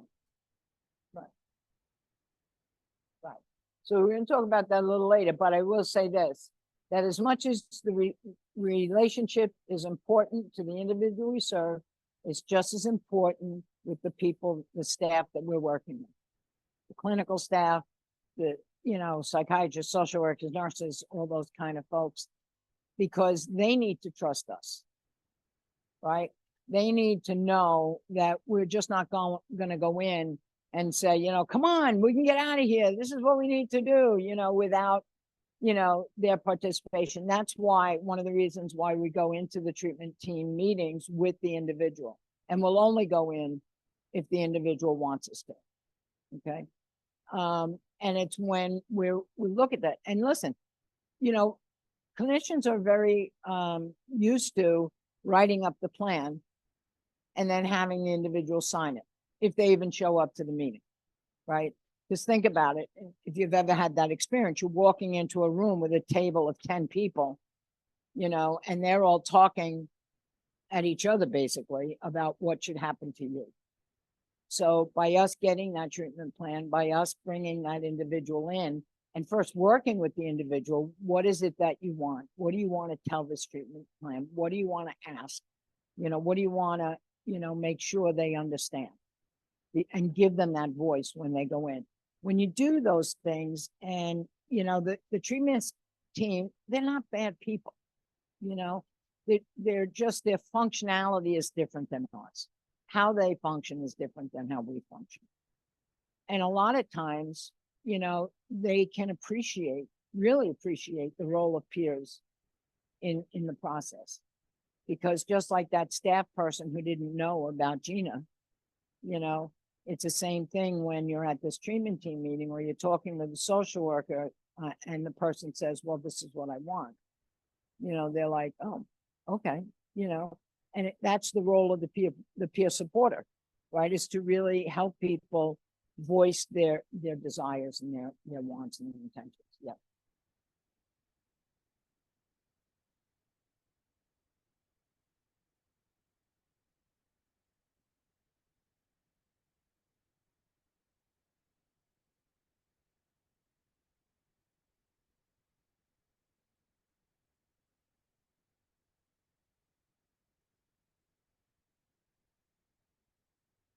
Oh, absolutely. Yes. Mhm. Absolutely. Absolutely. Mm-hmm.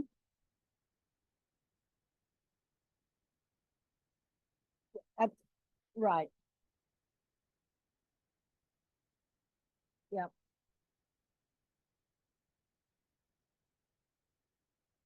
Yep. Mm-hmm.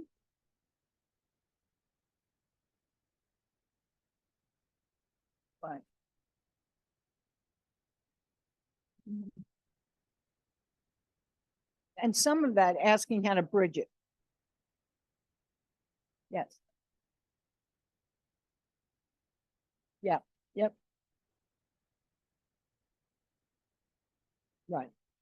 So, the same thing as we talk about building the relationship with the individual, we want to build that relationship with the provider. And some of the things about the questions that we ask, like where were you before you were hospitalized? We can ask that of the clinician. And that may prompt them to, oh, I don't know. That's a good question. Maybe I should ask it, and then that brings them to a new understanding about that individual. So it's thinking about, what we're asking the individual about themselves, about their life, and then asking the clinician, do you know if, or do you know where they were, or, those kind of questions, because that'll kind of awaken their curiosity as well. Yes. No, no, we actually, the Bridger program, which I'm presenting on later, but the Bridger program itself works with individuals when they're in the hospital to help them get out of the hospital, and then work with them in the community until they're really solidly placed in the community. Yep. Get what? Yes. Yes, respite. Yes. Yep. We will help them do that. It's any resource that they need. No, not yet. Not yet. We're coming. We are. We are. But we're coming to Kentucky. So I'm excited about that. Yes.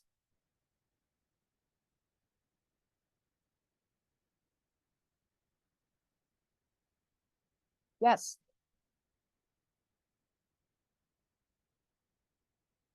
Yep.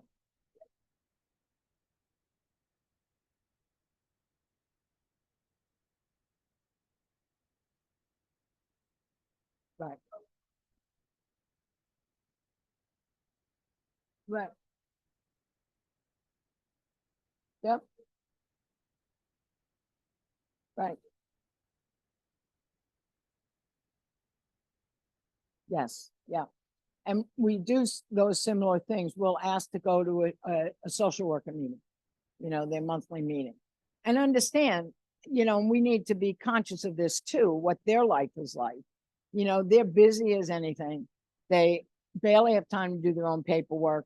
They can't get to everybody, all those things. And now they're going to have a presentation at a meeting like, I don't need this. I need to get out of here and do my paperwork. So we'll ask the director of social work or the director of nursing, whoever it is, can we have 10 minutes of this meeting? And we keep it to that unless they ask questions, which in most cases they do. But we're respectful of what they're going through and what they need. But we do that, and we do it over and over and over again, because repetition, breeds knowledge, right? Whoops. Okay. So when I talked about the responsibility to the individual served, we also have responsibility, like we just talked about, to our colleagues, that we, if you and I are working together and I see something that maybe wasn't the greatest conversation to have with the person, I have a responsibility to my colleague to go on the side and say, this is what I heard. I'm not sure what you meant there. We're not talking about you did this wrong. We're talking about trying to understand it.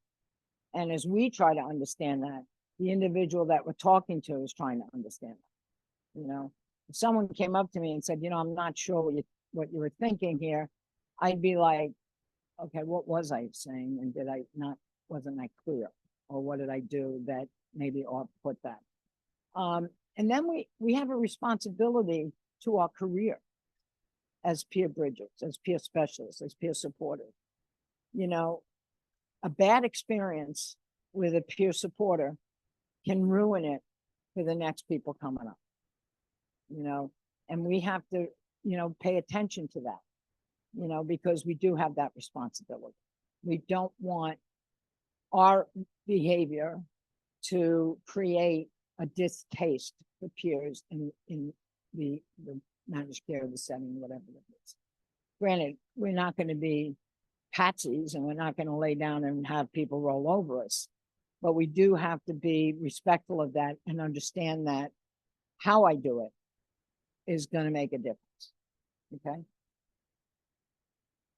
Okay, so this is, we don't have to go through all this, but this is, to awareness of the cultural competency piece, guard against dual relationships. We're going to talk about protecting a person's privacy, even though, they may tell us something.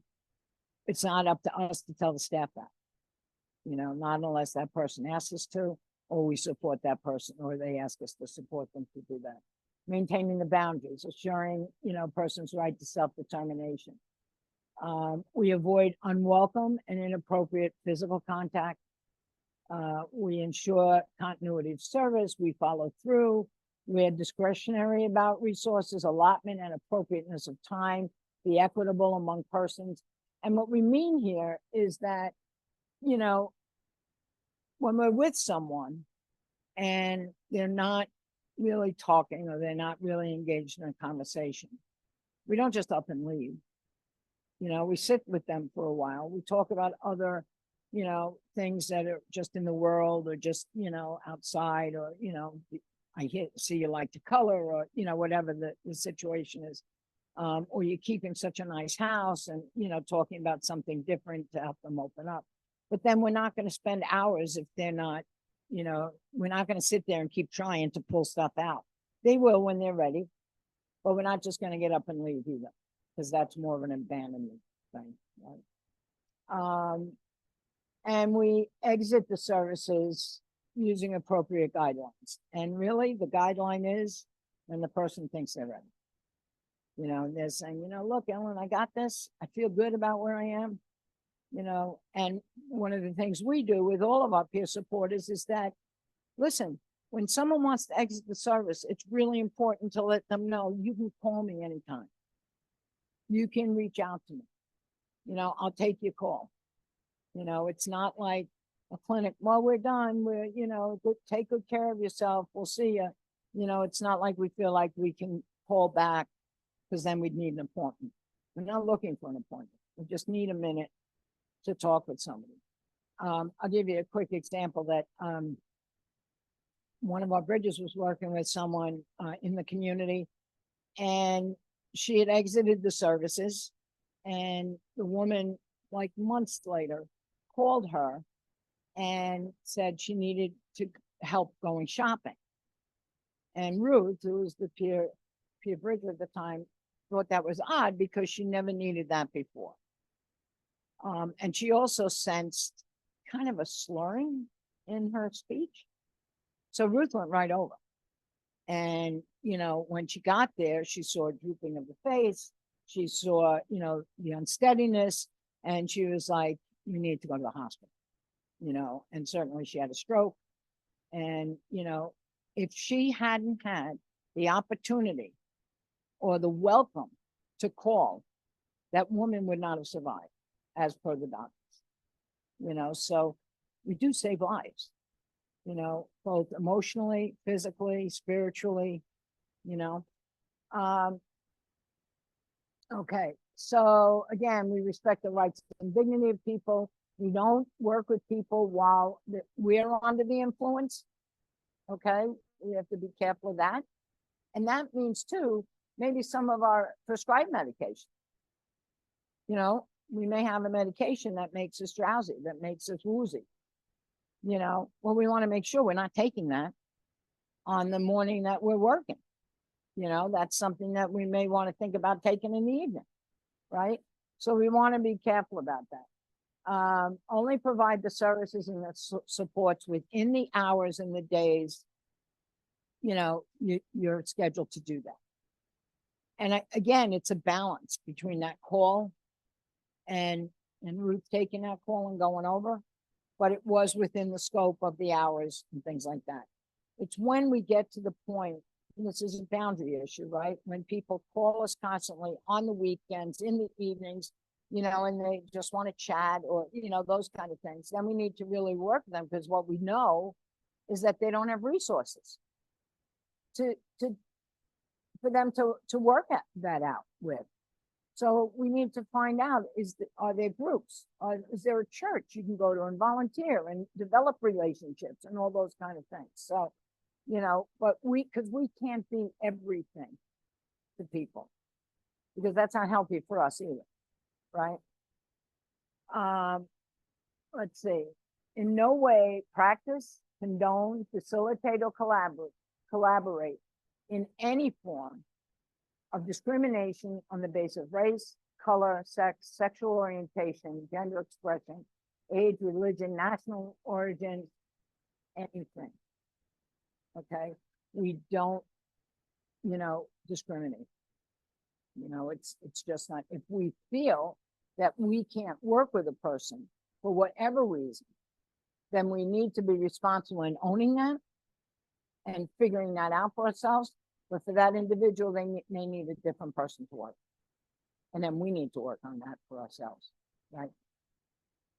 Okay, let's talk about boundaries. So this is, again, some of this stuff. If you were with Amber before this, you've gone through some of this stuff, but it's so important, you know, and it's sometimes so difficult, right? Is it in their best interest? And these are questions I need to ask myself. Yes. Are you stretching or you're asking? Okay. Whose need is being served here? Is this me trying, you know, needing to be a hero? Is this me, you know, feeling too stressed out to deal with this? Is this me feeling, you know, like I need to direct them and assess the situation and move them forward? We need to ask ourselves those questions, and they could be difficult questions to ask ourselves, but we need to ask them. Will this have an impact on the person that I'm serving? Okay, and what is that impact? Now it's a question. Now it's a question.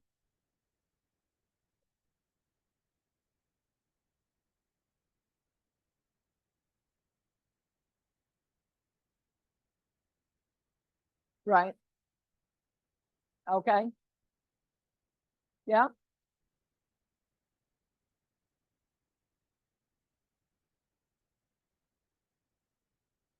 Right.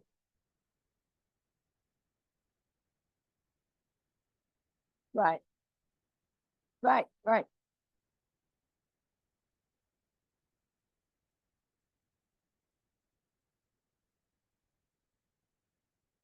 Can you just speak up a minute, because I want.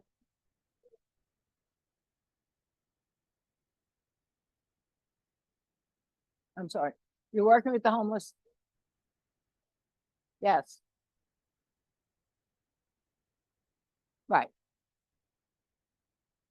Right. Right. But that's who you are as an individual. And when.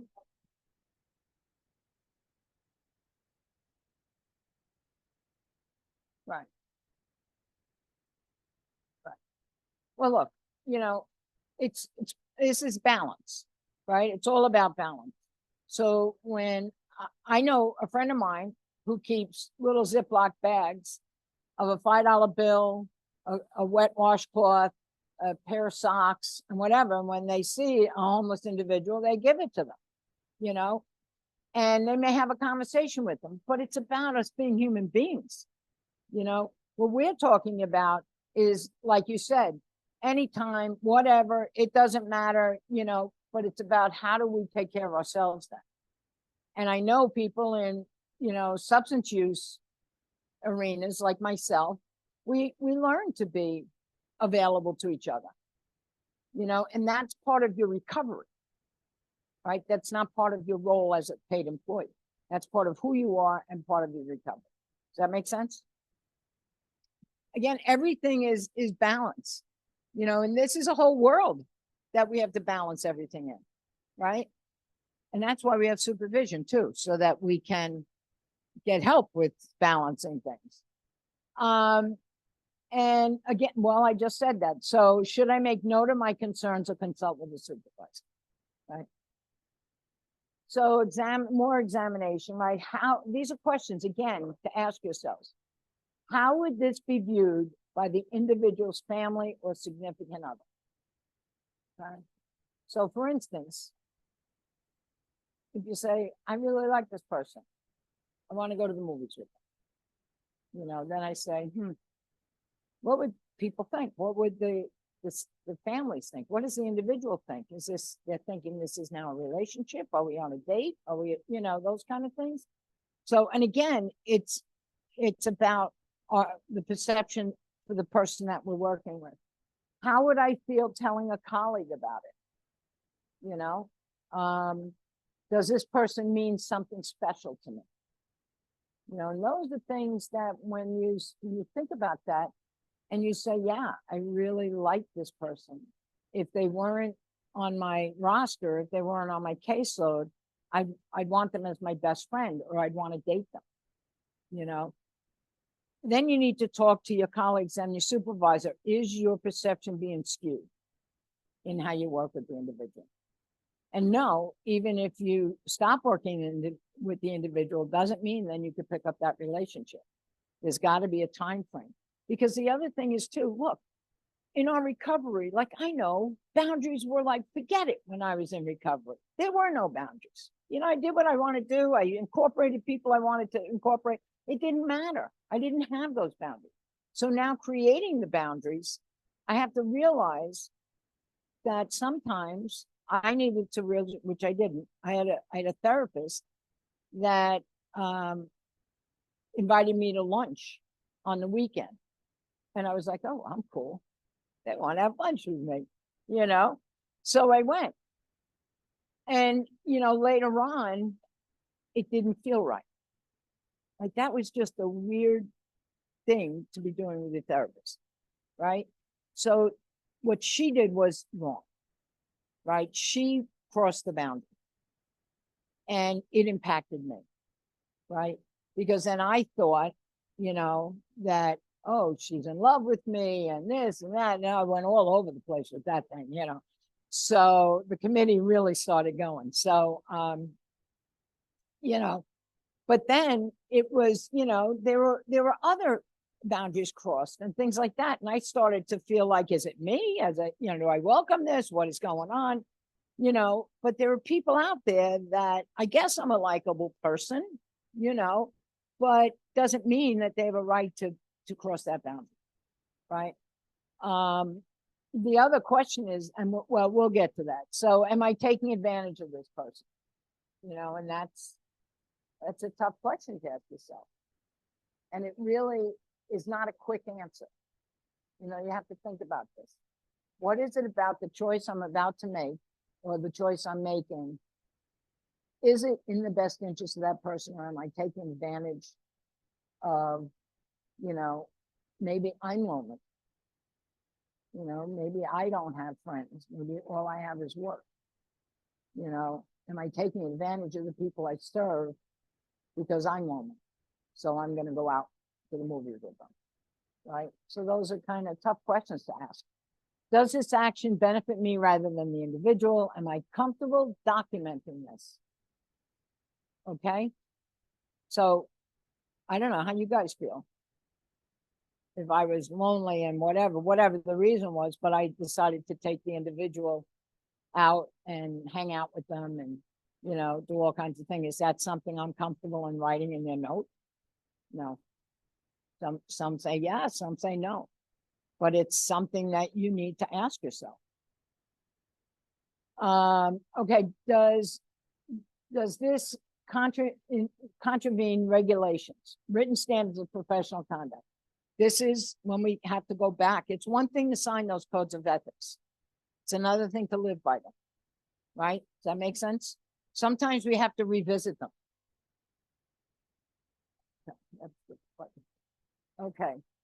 Common areas where boundaries can be blurred, right? Self-disclosure that does not pertain to the needs of the person being served. And discussing intimate details of those experiences. You know, it's not okay to talk about, you know, who you're sleeping with, or you know, who's you're borrowing money from or taking from or doing whatever. You know, that doesn't help the individual. It's nothing to do with that individual.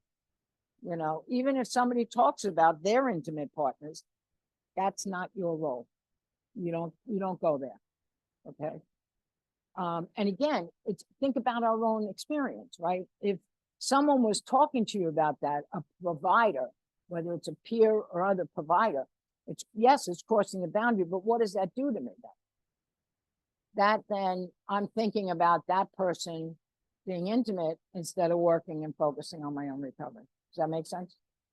Yeah. Giving or receiving gifts. This is tough, right? So I like to just kind of put a caveat on that and say, you know, it's a minimal, value. You know, someone wants to give you a notebook, someone wants to, give you like those little watering cans that we got in our bags, which I love. You know, someone wants to give you something like that. That's great. You don't want to say, no, I can't, because what does that do? Puts up the wall, right? It puts up the differential. You're the patient, I'm the clinic. You're the person in recovery, I'm the peer supporter. There's a difference. We've just ruined everything we've tried to develop. Does that make sense? Okay. Borrowing or loaning money, same kind of thing. Once you borrow somebody, you owe them. If you loan them, they owe you. And that's not a relationship you want to have with people. If people need money, you need to talk about, let me make a call, and call your supervisor. Do we have petty cash for this? Can I, and it says, you know what, here's $5. I'm going to get reimbursed from the agency. Don't worry about it. Then it's not about me giving you the money. It's about the agency giving you. Is that good? Make sense? Okay. Dual or overlapping relationships we're going to talk about. Providing access to illegal substances or alcohol. Okay. Like, hey, the local bodega has, Heineken's on sale for three for one, kind of thing. Sexual relationships, again, becoming friends, socializing with persons being served during the time. Again, we need to talk about at what point after being served do we say it's okay to have that relationship. And we're going to talk about that again too. Peer specialists need to be aware. You need to be aware of what messages you're putting out to people. Are you clear about your own needs and the needs of the people you support? Right? Are you clear about being thoughtful when sharing your lived experience? Do you fully understand the needs of the person being supported come first and drive how much and what the peer specialist shares?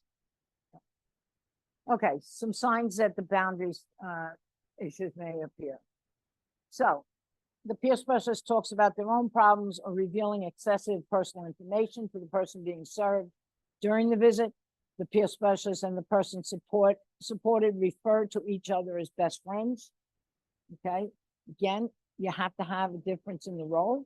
You need to understand your role and your lane, and you need to understand theirs, and they need to understand theirs. Again, it's the balance. We're going to always go back to that word balance. The person being supported believes the peer specialist will come to their home at any hour of the day or night. If we're talking about a person in recovery, and these are people that in your home group, people you're their sponsor, those kind of things, that may be a different relationship than the relationship of the peer specialist. Okay. This is important that you're friends with people you serve on Facebook, Twitter, Snapchat, all the other things that I don't know. I have to ask my kids about that. but that's important. And if you're gonna go on social media and you're in this work and understand that people can go on and view that, you need to be cautious about what you're posting. Okay? It's important because people, listen, think about yourself. Like if I were to look up one of my therapists, and I think I may have twice, and see, you know, what they're really like in real life. You remember in school when you were in like grade school or whatever, and you found out your teacher's first name? Do you remember that? It was like, oh yeah, I'm cool now. I know more about her than those guys do, you know. It's the same kind of thing. You know, we find out things that maybe we shouldn't know at this point, you know. The peer specialist asked the person being supported to babysit their children. So I'll give you an example. I was working with folks at the agency, and one of my girls was graduating high school, and the way they do, it wasn't high school, it wasn't graduation, it was prom. And one of the things they do is they set up, they have a red carpet and they set up stands on either side, but you need to get there really early. And I wasn't really interested on a hot June day to sit there for 4 hours before the prom procession even started. So I paid peers to save the seats. And afterwards, I really felt uncomfortable with it. And I said I shouldn't have done it. You know, even though I paid them, I got them pizza, I did all those things, but it didn't feel right. And I learned from that. You know, I didn't ask them if it was right or wrong. I listened to my gut. You know, it just didn't feel right. So it's something that, you know, it's, you learn from your mistakes, you know. Okay. So giving, okay, again, peer specialist tells the person being supported, I'm having money problems, or I don't, you know, I can't afford gas, or I can't, you know, I can't afford food. I need diapers for the baby and all that kind of stuff. So then I accept money from the person I'm serving to pay for the diapers. Okay, not cool. All right. Go to a pantry, go to a place where you can get diapers for the baby, right? It's never appropriate to ask the person you're working with for money or to receive it, you know. And it's not like, oh no, I can't. It's like, you know what? I really appreciate that, but you hang on to it, you know, those kind of things. It's again, it's about how we present things to people. So here's some questions. Has a provider ever met you outside the work environment? For lunch, whatever. Has the provider ever given you money? Has the provider ever spoken to you about their colleagues? And oh yeah, you know, the nurse went out with so-and-so, or, you know, so-and-so is having a bad day because blah, blah, blah. You know, those kind of things. Have they ever come to your home as a friendly visit? Have they called you after hours, not regarding your mental health? Have they talked to you in detail about their personal relationships? Have they invited you to their home? Have they given you a gift with more than a minimal value? If you answered yes to any of these, then they crossed the line. Okay. And as a peer specialist, have you ever shared your personal problems with an individual you serve beyond sharing your story? Okay. Agreed to assist someone by lending them money, given an individual you serve more than a minimal gift, value gift, accepting that gift from a grateful individual or even a family member, you know, which is tricky, right? Family members, oh my God, thank you so much. You did so great. Here's a gift certificate for $100, you know, whatever it is. It's like, no, thank you. I appreciate that, but why don't you take everybody with that? You know, it's about how you couch it. Dated a colleague under your supervision. Okay. Transferred an individual you serve to a colleague so you could date the person. We talked about that, right? So I have this individual that I really like. I'm going to give it to you so that I can then date them. You know, not cool. Flirted with an individual you serve or engaged in a sexual banter, all in good fun, not okay. Complain to an individual you serve about another person you work with, a coworker, or the agency you work for. If you answered yes, then you've crossed the line. Okay. The most common ethical violation, sexual conduct, right? Or sexual misconduct. So we never, ever, ever, ever, ever, ever engage in sexual relationships with the people we serve. Okay? It's just, or their significant other, you know, and that's important to understand too. You know, maybe you have, you know, a single parent that, you know, you're working with a person and their parent, you know, you really like and you hit it off and all these kind of things. There has to be that distance between them. Okay. Because that really messes with people's heads, right? So how to avoid engaging in sexual misconduct. So intimacies with current or past persons served, the peer specialists will not have any type of sexual intimacies with persons served and will not work with the person whom they've already had a sexual relationship with. So we live in a tight circle as peers, you know, so things are bound to happen. But if I've had a relationship with somebody, I am not going to be working with them, probably ever. Right? We know too much. Okay. And once you've had that kind of relationship with someone, there's a whole lot of feeling attached to that. And that's never going to be a good, you know, interaction with the person you're serving. And you wait for at least a minimum of 2 years after terminating or the helping a working relationship. And that means distance. Okay, that doesn't mean, you know, the person comes to the program you work for and you're going to still be, hi, how you doing? How's it going? We mean separation. Okay, we're not going to engage with that person. You know, you really need to find a way to create that separation. So we respect the cultural differences and we're aware of the sensitivity to individuals. You know, what for me is an interaction that doesn't mean really anything. For somebody else, it means we're getting married, you know, so we have to be aware of what that is. We respect and be aware of the sensitivities of trauma. You know, again, my experience of trauma really kicked in when that, you know, therapist asked me to lunch. You know, it was that power thing again, you know, so we have to be really careful about that.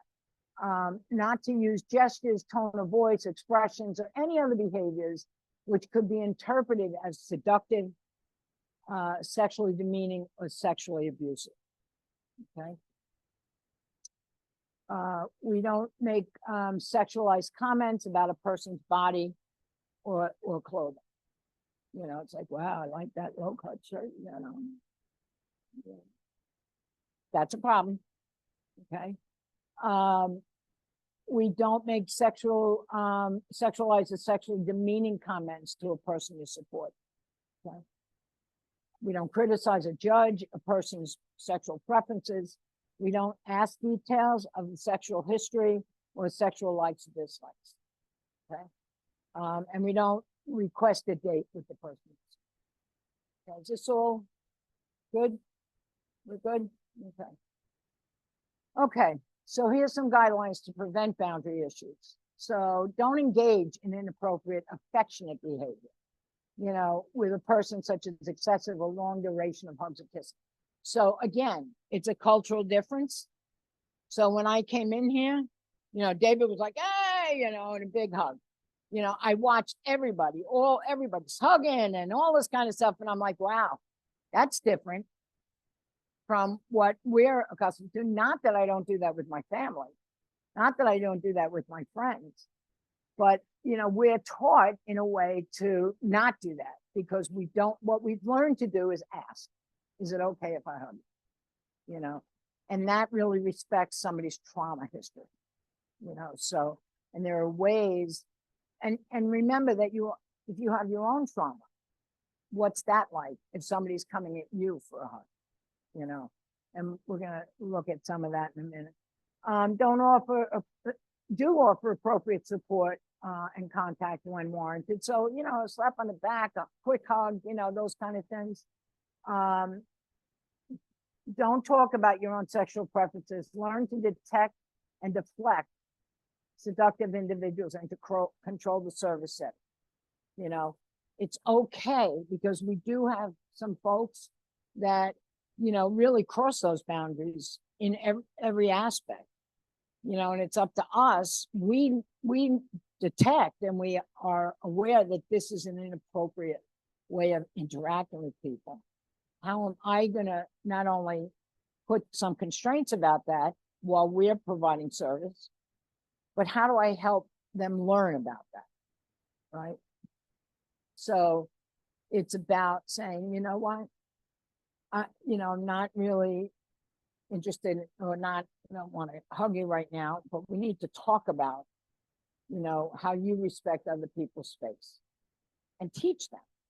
You know, I had a fellow that was very huggy and touchy and all this kind of stuff, and it was just intrusive, you know, and people were really turned off by this, you know, and just off-putting.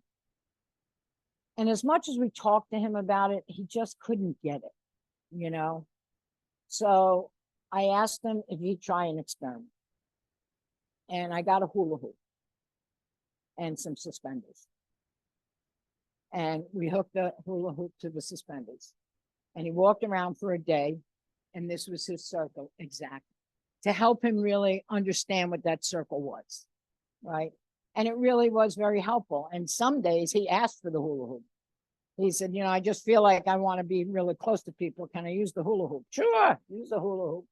So, but again, it works. You got to be creative, right? So maintain good records that reflect any intimate questions of a sexual nature and document any and all comments, concerns made by the individual relative to alleged sexual abuse, right? And any other unusual incident that may occur during the course of or after an appointment or meeting. Okay.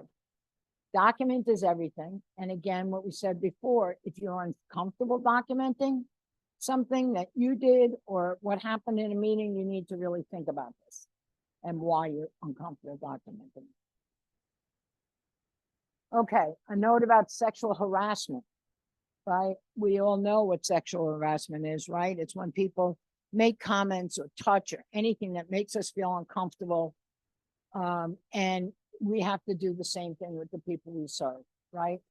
It includes unwelcome sexual advances, requests for sexual favors, jokes, conversations, or physical harassment or of the sexual nature. That includes, you know, getting too close to somebody physically, you know, it includes, you know, touching them in a way that, you know, like somebody may touch you and grab you and bring you into that, you know, that may not be good for you, not be good for that person. It includes offensive remarks. It occurs when it's just teasing, you know, and offhand comments. We have to be careful of that because sometimes, you know, if you think about your life and your friends, or when you hang out with people and people telling jokes and all that stuff that are, you know, little sordid, you know, you need to understand that's sexual harassment. Okay.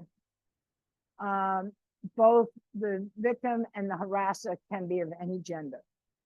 Right? It could be male to male, female to female, male to male, male to female, and never engage in sexual harassment or use derogatory language towards a person about others. Okay, so and just so you know, sexual harassment is against the law. Right? We know that, right? Okay. And it could cost you your certification.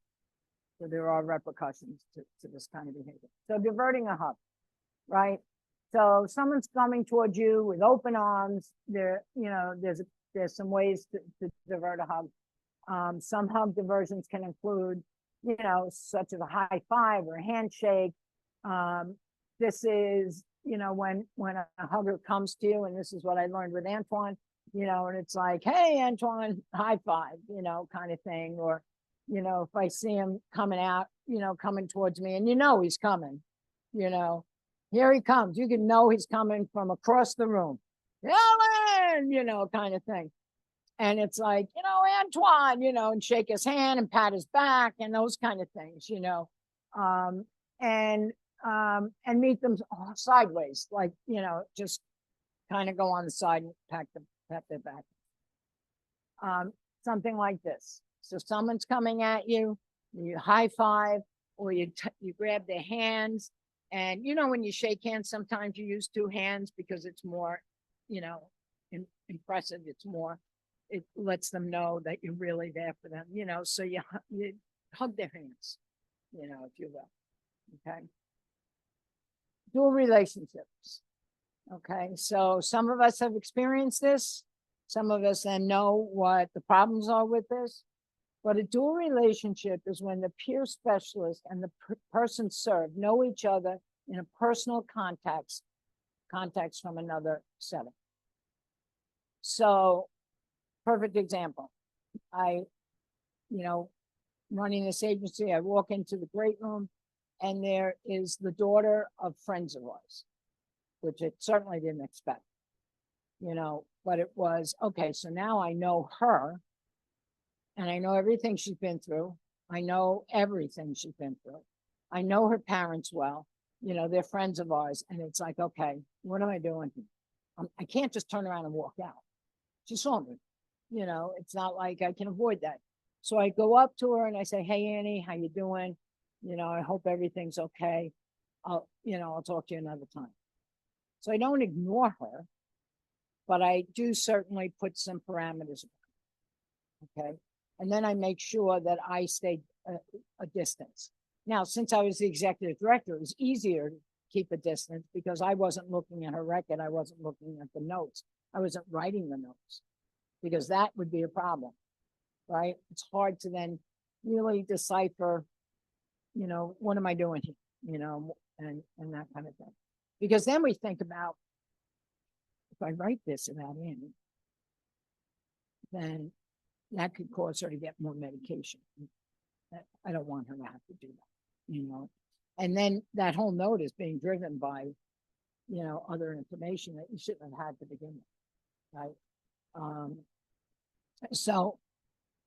If you've had a dual relationship with someone you serve, becoming their peer specialist, you have to discuss it with your supervisor because you have to make sure of the appropriateness of that match. Okay. And we do not use the relationship to direct the individual or follow the direction of the providers.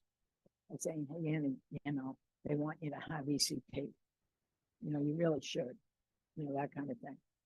And Annie would listen to me because we have that trust relationship. But that's like so inappropriate, right? Here's the thing. Anna, not the same person, has gotten a peer specialist position in the same agency that she's received services, along with all the other people she's received services with. And her best friend, Beth, is the same program Anna was in. Okay? Beth has requested Anna as her peer specialist. What do you think? Problem? Okay, problem. A dual relationship will exist between Anna and the friend, being friend and service provider, and between Anna's role as an employee and as a recipient of services, co-worker and recipient of services, right? The other thing I wanted to say about this too, and we'll talk about it, but when you're friends with people who are going to the program, you know, and I've seen this happen, it's really difficult because that individual may say, hey, what's really going on with Sal? You know, it's like, oh, well, Sal, you know, it's like, I can't discuss that, you know, so it's harder to maintain confidentiality too. When friends are asking you about things you shouldn't be sharing, okay? There's the potential for harm with those dual relationships, right? So you have to be aware of their influential position with respect to the person served and avoid exploiting the trust and dependency of those people, right? It always goes back to the individual you're serving. Am I staying true to my role and our relationship and my commitment to this individual to support and serve, right? As a peer specialist, you make every effort to avoid non-professional relationships that could impair the professional judgment or increase the risk of harm to the individual served. Again, it's about people are working through how to be in relationships a lot of times that we're working with, right? And, us getting involved with them as friends or whatever is just going to muddy those waters for them and make it even more difficult for them to figure out how to be in relationship with other people, right? We have a lot of power, if you didn't notice, we have a lot of power in this relationship. We don't want to put that out there, but we need to be aware of it. What we do will affect the individual that was served. Hopefully it's all positive. So self-disclosure, again, Amber talked about this, it's about divulging your information, like even in AA meetings or NA meetings. People get up and tell their war stories, and some people, can identify with it. A lot of people will say, oh yeah, but then I did this, so I'm worse off than you, and all that comparison stuff. So we, and again, it takes the focus off of the individual you're working with and keeps it on you. Okay. Okay. Guidelines for self-disclosure, right? Any self-disclosure should always be in the best interest of the person you're working with. Make sure the self-disclosure is relevant to the individual served. Again, working with somebody who goes into a store and has a panic attack and has to run out of the store, so I may share with them, listen, this is what I did. When I started feeling anxious, I had to pay attention to when I started feeling anxious and go to an aisle that nobody was in, and that helped me at least get my shopping done. I may have done some, aisle hopping, to get there, but disclose for a specific purpose. Disclose requires judgment about what, when, and how much to share, and it's done to facilitate the relationship building. Okay, not comparison. So again, what happens if we disclose too much or too often? These are things that happen from it. It's not just don't do this or that. It causes compassion fatigue. The peer specialist role may not feel sustainable then. The person receiving services may feel betrayed or abandoned or poorly served. The peer specialist may act unethically. The reputation of the peer specialist could be at risk. Peer specialists and or the person served could be emotionally traumatized or put in physical danger. And by that, I mean, look, some of the folks we're working with are very, fragile. If we misstep in this area, it could lead to some really devastating outcomes, right? So we've had people that maybe are cutters, and get so involved with this idea about this relationship that that's their go-to response to help them focus. We've had some folks that have attempted suicide because they just couldn't manage or figure out what this relationship was about, and felt that they couldn't take care of the peer specialist. So really, it's that important. Okay, it's really that important. Okay, confidentiality. Again, we talked a little bit about this. Again, it's about risk factors for breaching confidentiality and how you do that using technology. Everything should be encrypted. Anything going over the internet should be encrypted. And if you don't have an encryption system on your laptop or with your agency, you need to ask them for it. And they have a responsibility to have that. That should be a no-brainer for them. the respect for privacy, you know, avoid illegal or unwanted disclosures. It's a practice. It's an ethical practice. When do we break confidentiality? That's right. That's right. When there's really a concern that someone's going to hurt themselves or somebody else, then we have an obligation. We're mandated reporters in that way. But it's also important to let that person know about that. You know, look, I want you to tell me what's going on. You know, I want you to also know that if I'm afraid for your safety, that I need to talk to someone that can help you. You know, it's not about, listen, I'm going to report this if you tell me that, because they'll never tell you that, you know, and you won't be able to provide services to them. But you know, come at it from a compassionate standpoint. So again, it's not to solicit any unnecessary information, right? So it's not about, again, you know, what did you do, you know, in your bedroom, or, you know, any of that kind of stuff. If it's not needed, if it's not has anything to do with their recovery or what they're struggling with and those kind of things, or it's out of your realm, you know, then you need to stay away from it. Okay. I just said to inform the individuals about limitations around confidentiality.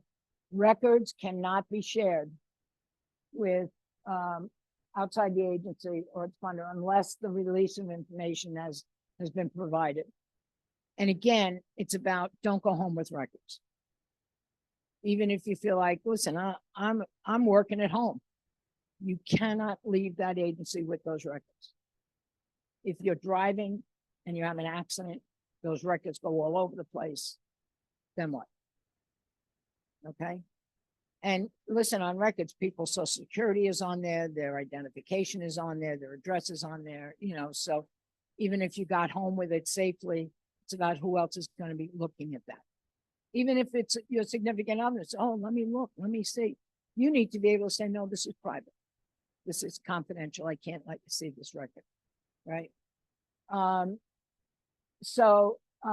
You need to make a substantial effort to maintain confidential information and appropriate disposal of documents. And that means a shredder, right? Or a fire pit, whatever works for you.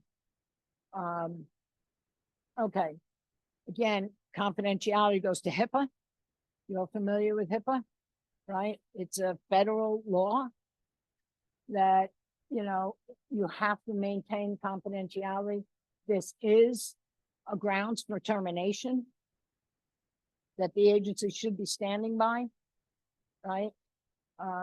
So, you know, don't enter the rooms or the houses of the person you support.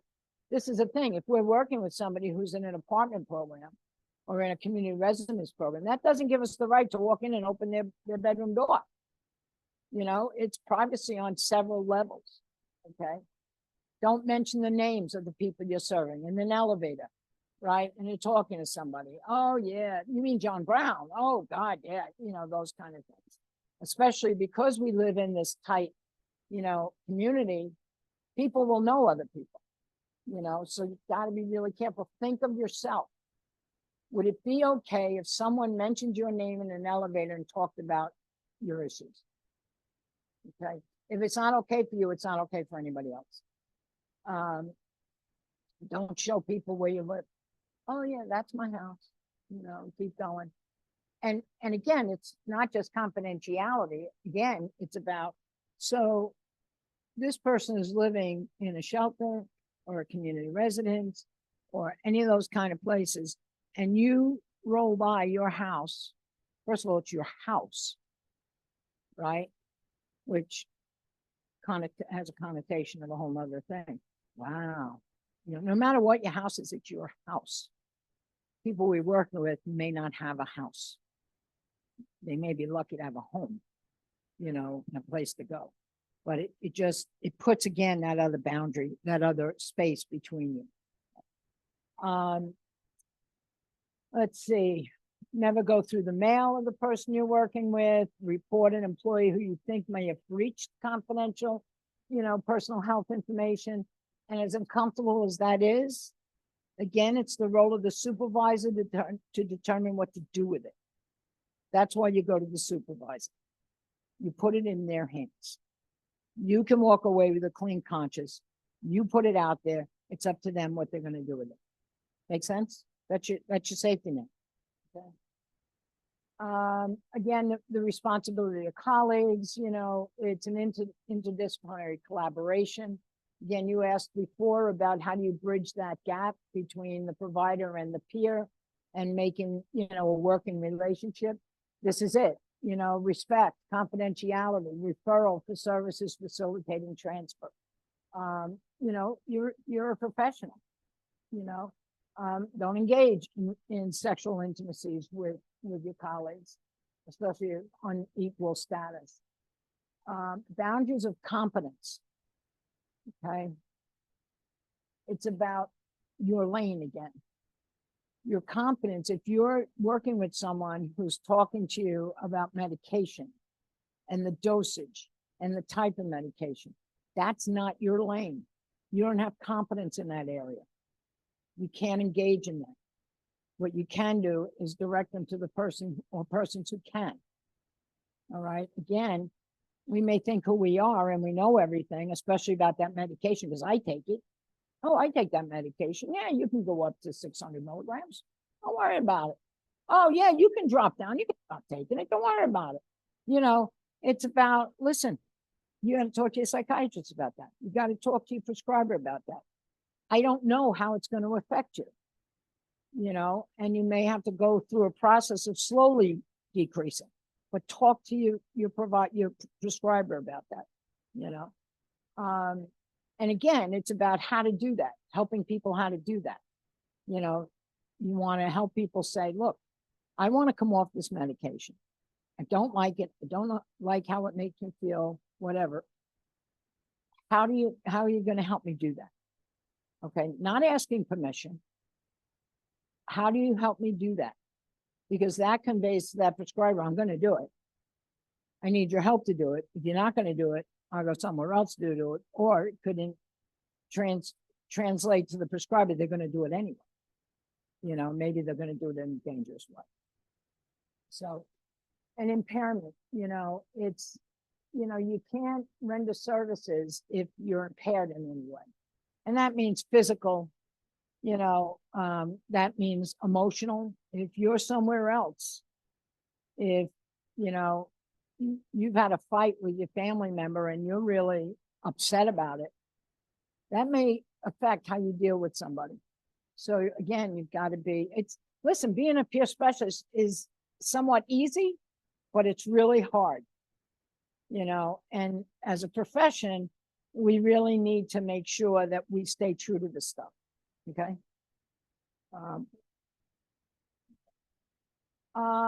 Okay, so don't allow your private conduct to interfere with your professional responsibilities. Don't engage in dishonesty, fraud, or deception. I had a maintenance person actually that was working for us, and I found out he went to house by house asking for money because he was in the throes of his addiction, but he went from house to house asking the participants, the residents, for money. So you don't want to see me when I found that out. Seek treatment if you're experiencing difficulty. Okay, don't just go it alone. If you need support, you need support. It's okay, right? We have to practice what we preach, right? We tell people all the time, if you need support, get support. We need to tell ourselves that, okay? Maintain acceptance and do not discriminate. And all that stuff, marital status, political beliefs, that's a big one, right? Don't get involved in political conversations with people, unprofessional behavior, okay? Coming in late, not getting your paperwork done on time, not dressing appropriately, talking with people in a street language, you're in a professional setting. It's about how you refer to people and the language you use. Okay. Setting and maintaining professional boundaries within a home setting can seem unnatural, but it's critical because it creates an environment of mutual respect and productivity, enabling the peer specialist to support the individual more effectively. Yes. All right, I got 15 minutes. So let me just see. All right, some examples. Being late for appointments. People count on us. They're so used to waiting for somebody. They're so used to, they're in control. If I have to wait, I have to wait. What am I going to do? You know, they're used to being disappointed. They're used to change, right? How many people have their folks provide a turnover and turnover and turnover, tell their story again and again and again. We have to be different, right?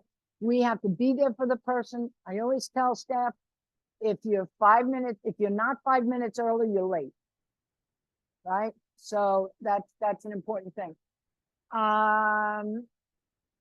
Let's see.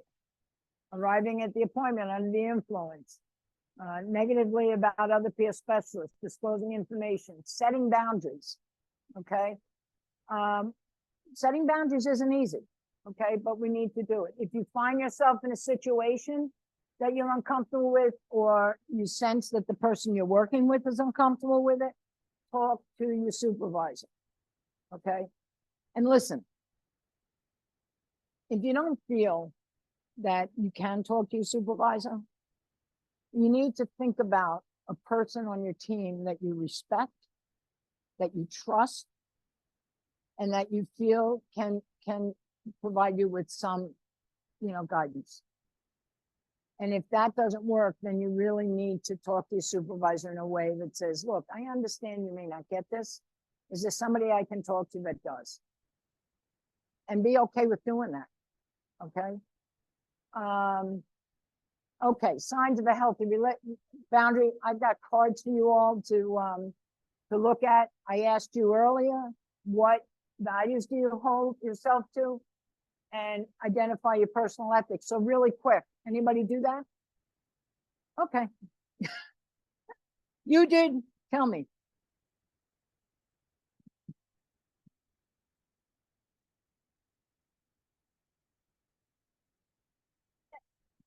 I just said I was empathetic. I'm pretty honest. I have a good delivery. So, and my morals. Anybody else? Okay. Okay, questions. So you all got this, everything's good, right?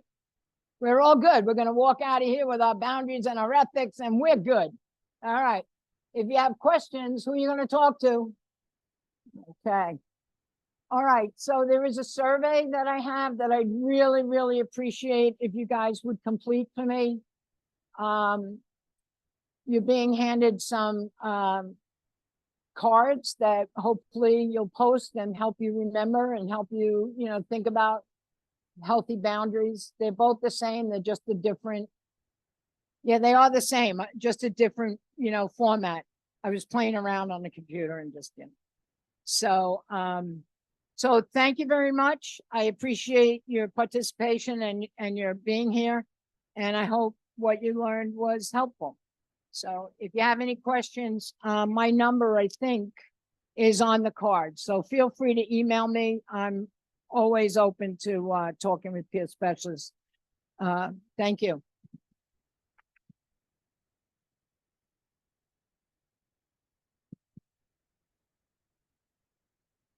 Healing.